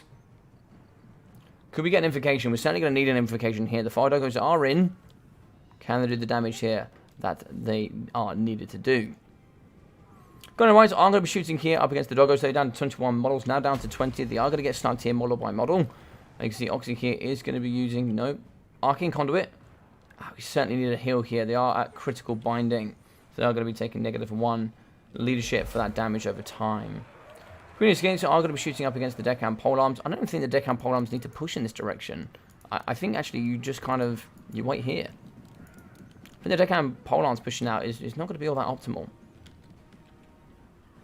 Lampreys are back. 7 leadership for them. They are going to be, hopefully, yeah, they are going to be regenning. Arcane Conduit for the big man here as well. Now, if we wait too long here, oh, that's going to be an overcast. That is going to be an overcast invocation, giving 864 healing. Now the crabs can go forward. They need to go forward. They need to find Oxy. We should be able to see him here with the polearms very, very soon. Are we going to get close enough, though, is the question. Yes, we do see him. So now we should be going forward. Big shots coming in up against Oxy. Oxy does have some pretty good missile resistance. I believe 40% here for the God of all Skinks. Indeed, he is. Balance of power is going to be in the favour relatively heavily here for the VP. I don't know what we have left here. Big Fire Doggos are going to be in the work here up against the Rotten Prometheans. Shots coming up against Oxy, down to 1.5 for him. Master Predator is going to be back. He is still going to be visible, though. Knuckles is coming in the direction here of the Fire Doggos, and they are going to have to turn and run. They're not going to be able to fight here for too long. If we could get a summon, I think we're probably running out of mana here. But in the back are coming the Feral Cold Ones. We are going to be shooting here with the Chameleon Skinks. We are going to be hitting up against the 3 units of the Lamprey's Revenge. Oxy's going to pin off to the left here. We are going to lose him. He is going to be hidden. And that makes him so difficult to find here with the Master Predator.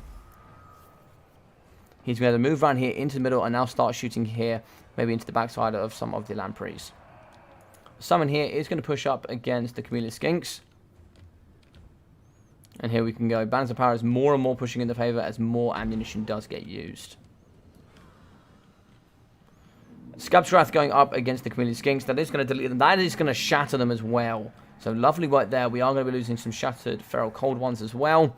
And that is going to be army losses. So GG's, well played here, coming out of Son of the Mountains with a brilliant VP performance.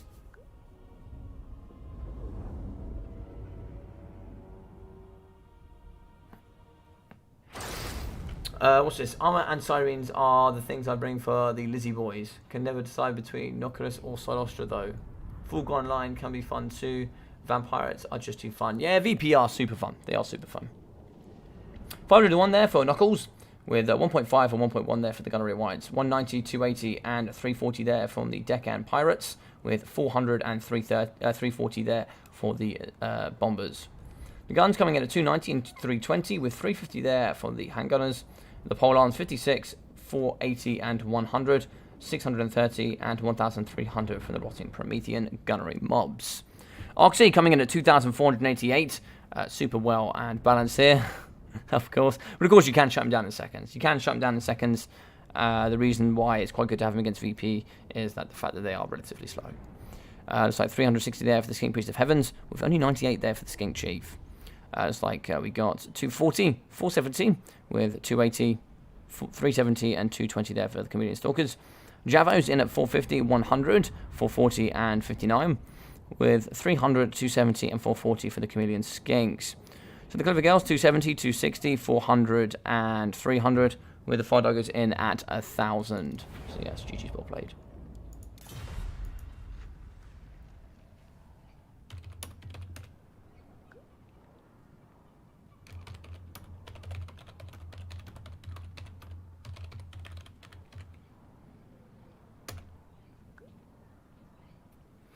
GG's indeed. GG's indeed. I'm proud. I'm proud of Mr. Chad Dorgrim. Well played for him. Well played.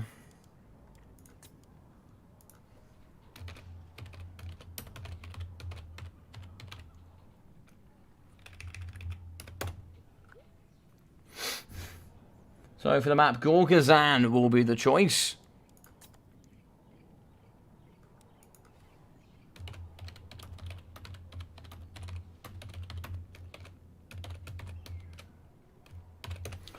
Alright, so it's going to be 2-0 here to Son of the Mountains, Mr. Grombrindle. Performing out of his skin today. I like to see that. Very nice from him. Two on the board for him. Yo, Viscous, what's up, my guy? How we doing? What's up? What's up? I'm all good, my dude. I'm all good. Thank you very much for hopping in. Hope you're having a great day, my friend. Hope you're having a great day. So, it is going to be 2-0 here in the finals. Hope you guys are enjoying it. Of course, if you are, do feel free to like and subscribe. It really does help the channel. Yeah, so 90% of his army was dead, and on balance of power, Gunnery Whites hold a lot.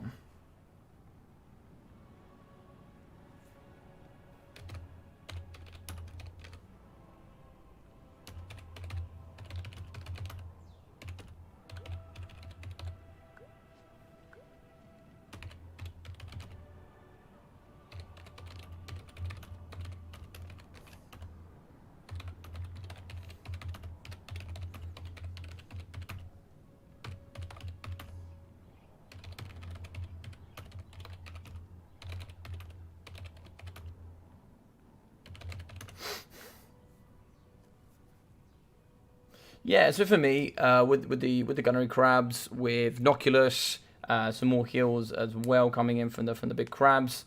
In regards to balance of power with CP, after a couple of shattered, just army losses triggered in and pulled.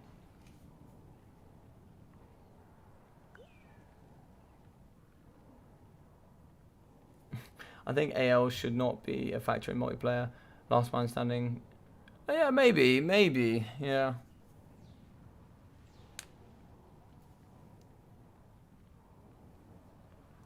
Yeah, AL for anti-launch, question mark.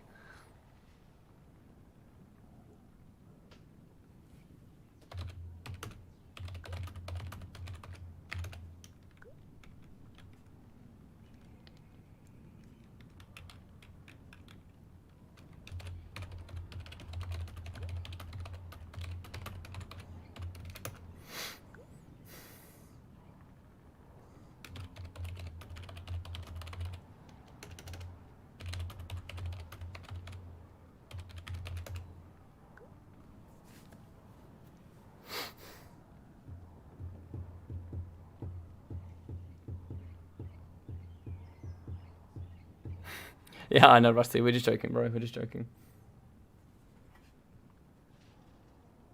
Well done on your RTK join up there, by the way, Mr. Rusty. Nice to see you join up with the Core Clan and getting some nice support. Angry Lobsters, yeah. How many different names can we get for the AL guys? We got Angry Lobsters. What else we got? Arky Losses.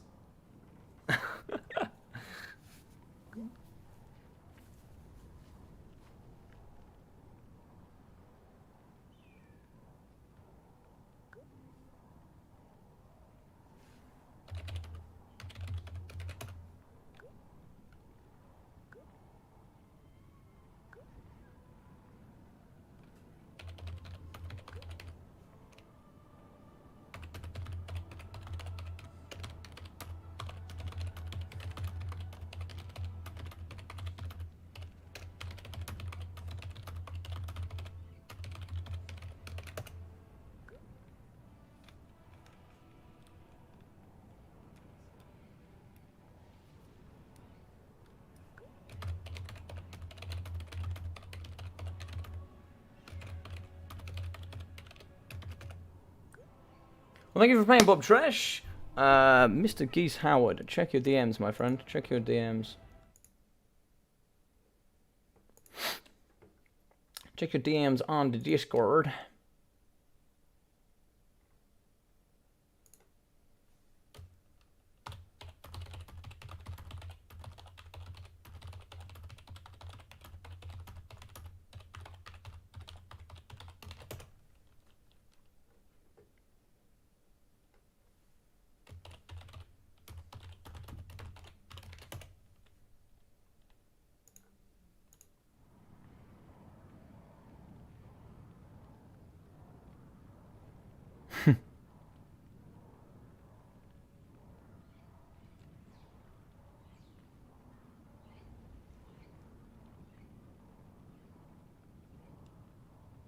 Mr. Goose.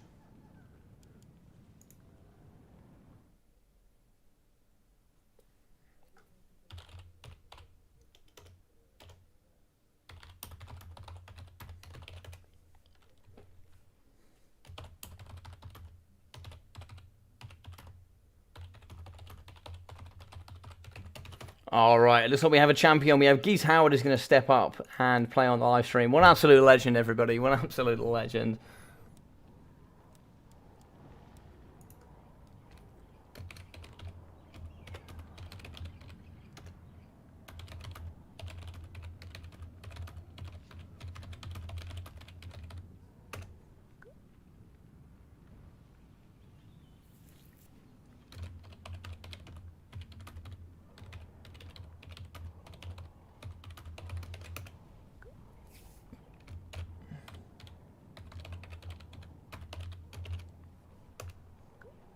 So what we could do is we could run out gift it and randomize it.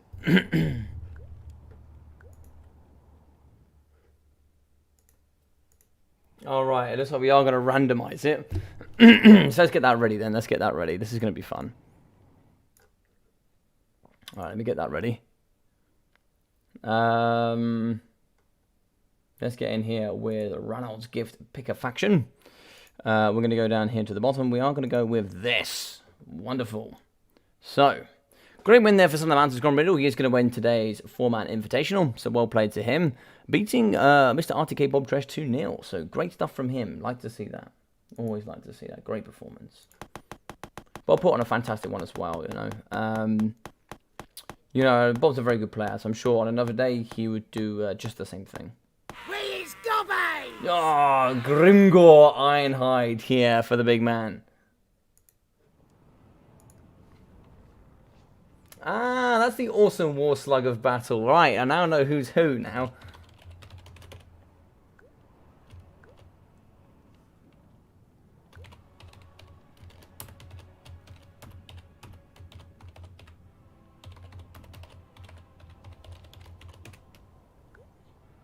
Alright, so he got Grimgor Ironhide. Let's see what else we get here today. Let's see what else we get.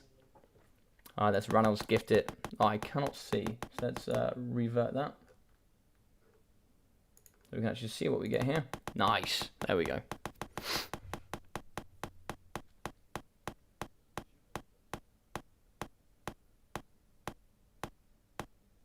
to kill. Oh my god. Tretch Craventail. Talk about the memesters. I love it.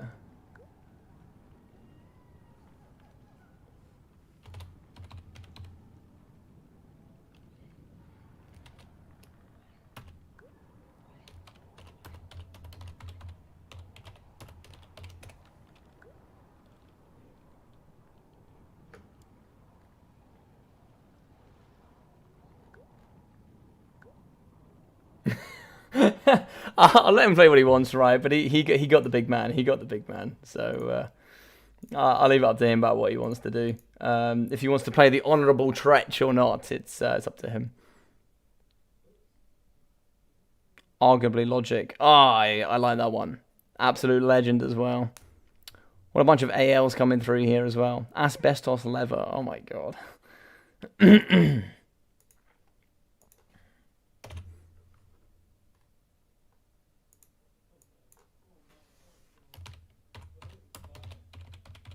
DBD Geese.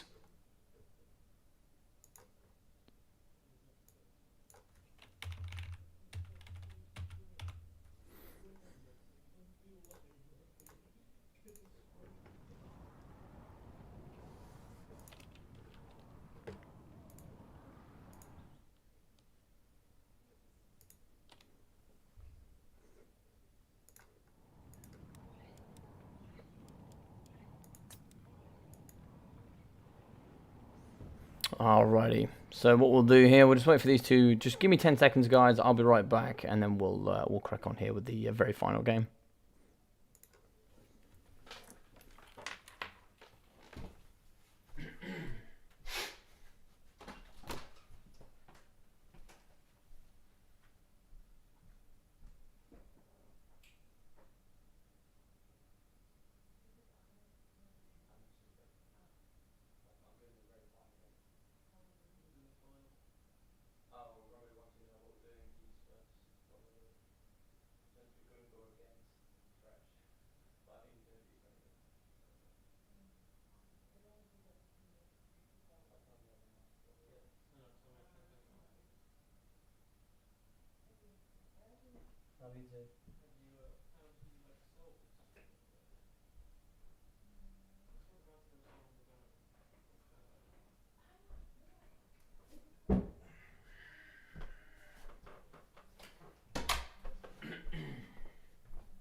Alrighty then, so looks like we are going to be back. Let's get it on.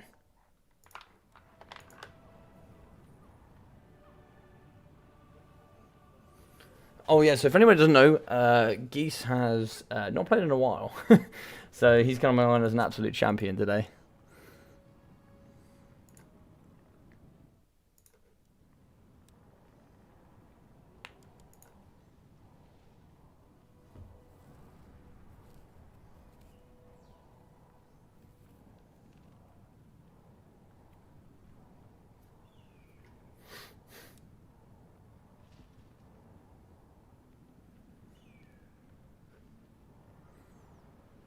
So just let these two get ready. We'll play on Gorgazan, and then we'll see who else is on live stream at the moment, and see if we can get some people in.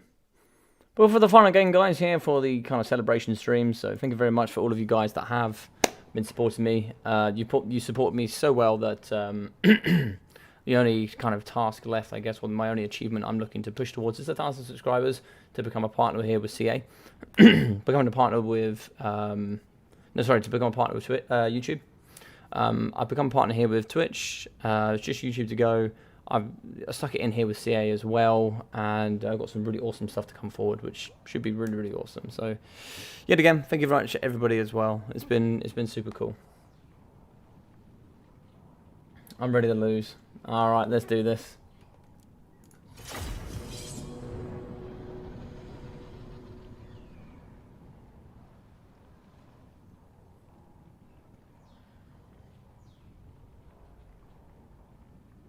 So what we'll be doing, guys, just so you know, I'll put it up here now for you. I know not all of you use Twitch. I know it's a bit of a different platform, but for some of you guys that do use it, it is worth it. It certainly is worth it for sure. But But I will be using it later tonight. So if you do want to hop on there, give a follow. I will be streaming a little bit later on, so you guys can come, sort of check me out, and we can just maybe do some stuff. I should be streaming tonight. I might do a bit of a light stream tonight, as it was such a heavy day yesterday. It's like we are going to be loading in, and then we'll be ready to go.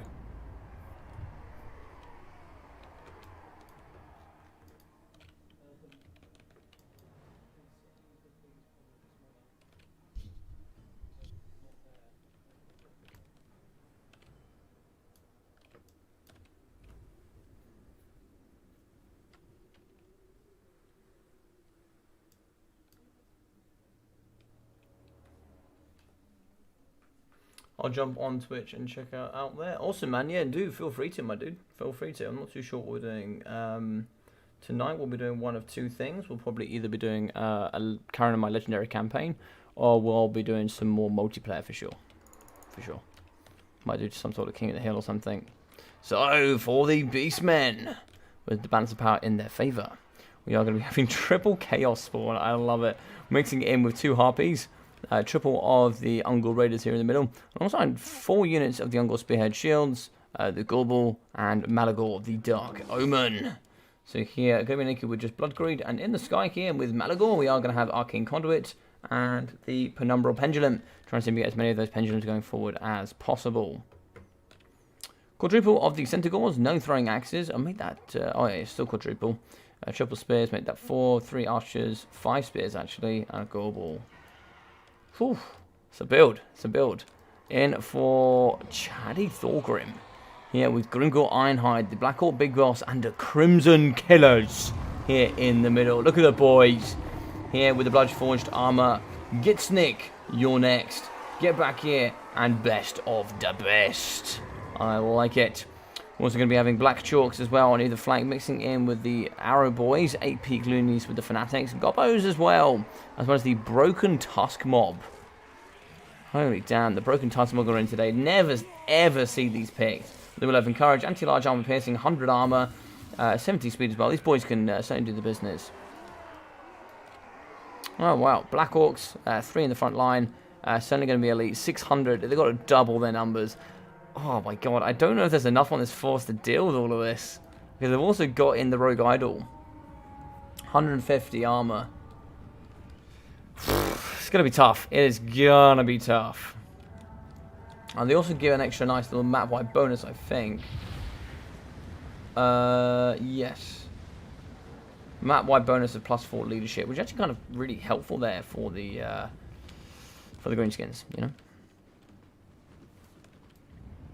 So he's not going to be able to see a lot of the forces. Some of them he will see, some of them he won't. So some of these like Centaurs do have stalks, so do the Ungol Spears. A lot of them will have stalks, so they can kind of get around. He's just going to be trucking forward here, trying to see what he can find. So I'm going to be shooting here. They actually find the Ungol Raiders moving out with the Black Orcs. We are sort of rotating around in this fashion. We do need to be careful with the Black Orcs. Get these in, sort of get these forward. Now we see where the majority of the battle line is.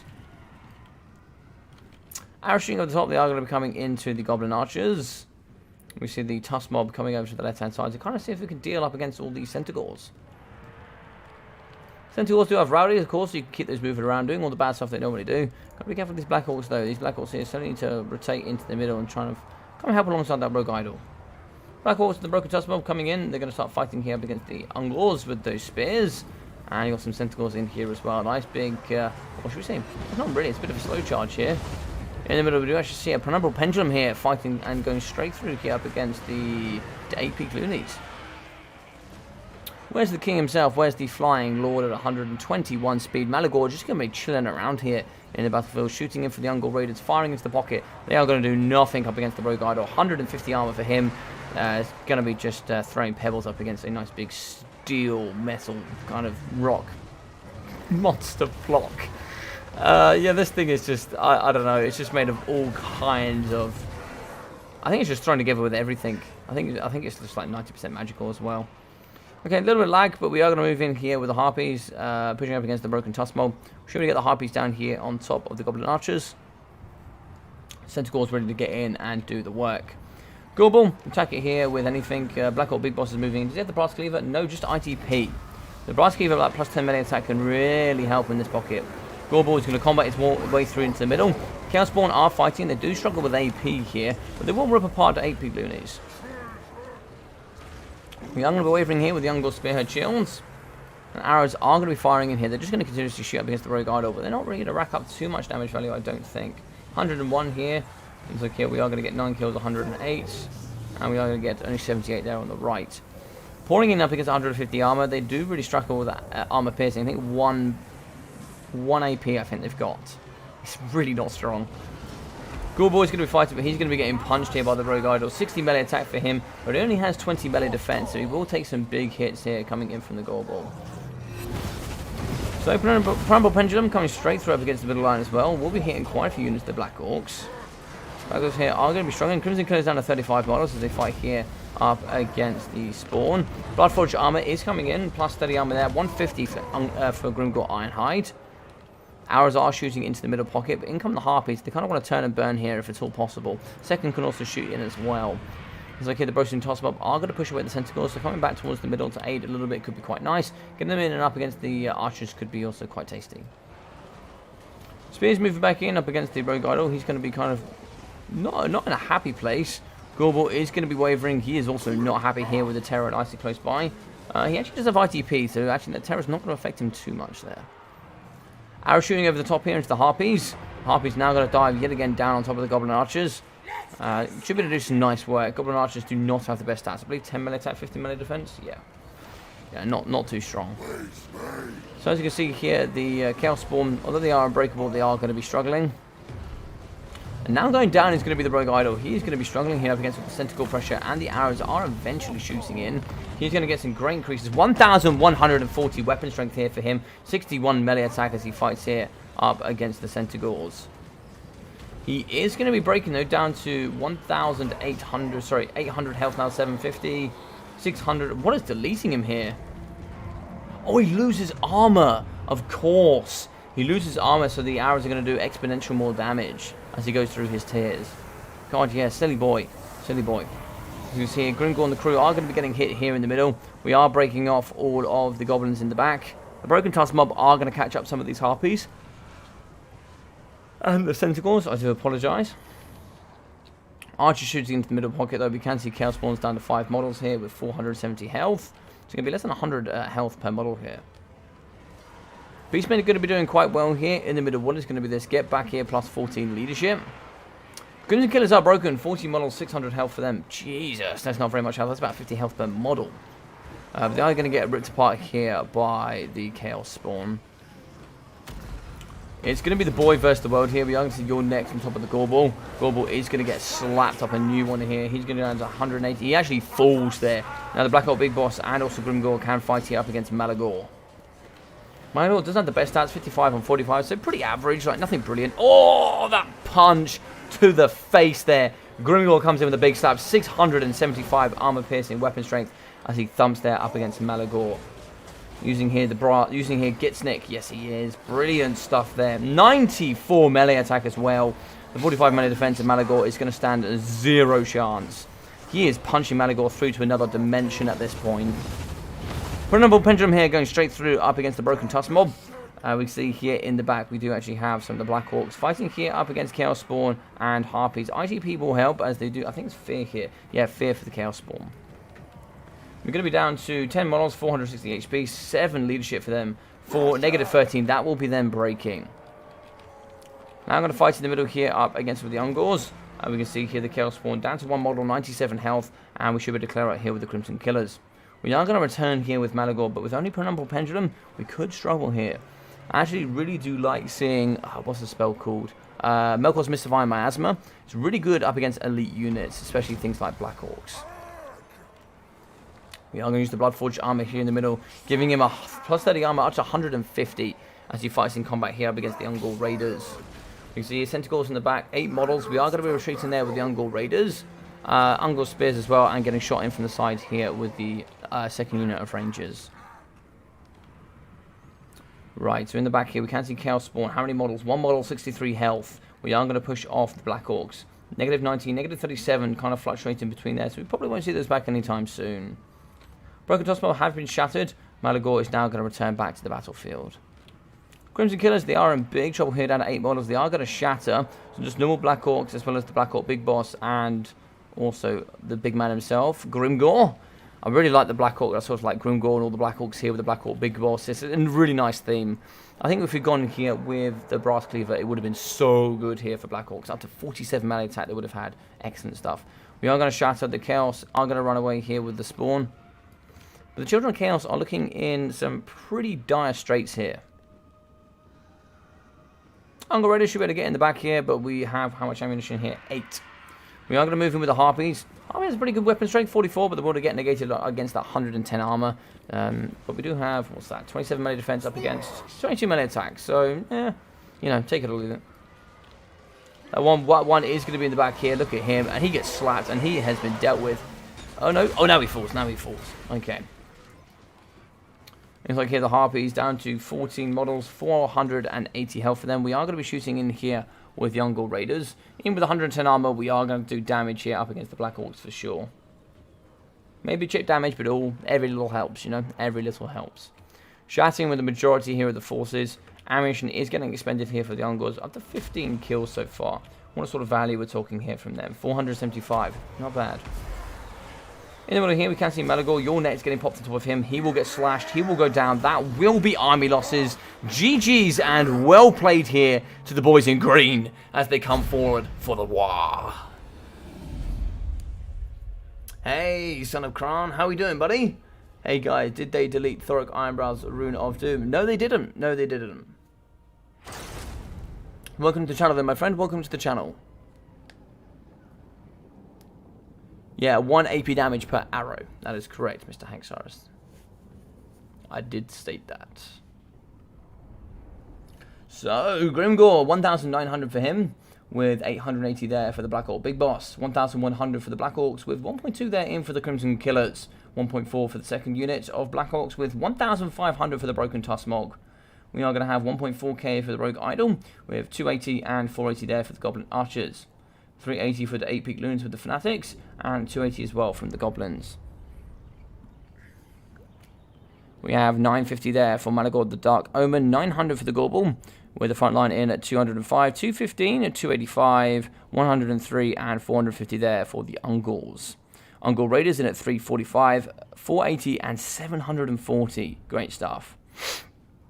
So we've got 620, 440, 360 and 600 there for the Centaurs. 309 and 700 there for the Harpies, with 850, 860 and 330 there for the Chaos Spawn.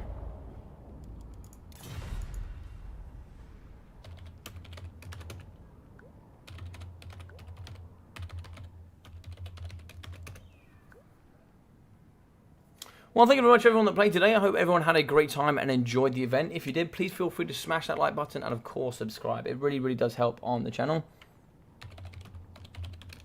And yet again, thank you very much for all the amazing support. The celebration stream, 900 subscribers, being part of CA. What an awesome year I've had here. I've really, really enjoyed it. So thank you so much for everything. And I'll be back tonight with another little stream here on Twitch. So if you guys do not have me on Twitch, we're gonna have a will be the map. I will be back tonight a little bit here with some more stuff. So let's copy that. And we'll smash that down in the bottom. Yeah, thank you very much for stepping out, Geese Howard. I really appreciate it, dude. I hope you enjoyed the game. I hope you enjoyed it. It's obviously nice having you on stream.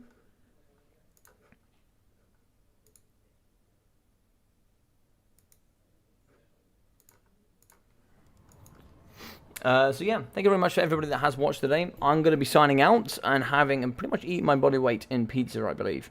So yeah, take care of yourselves, and I'll be seeing you all tomorrow with some more content, and tonight with not too sure what, but we'll be back tonight. So take care of yourselves, and I'll see you all very, very soon. Thank you very much, geese. You take care.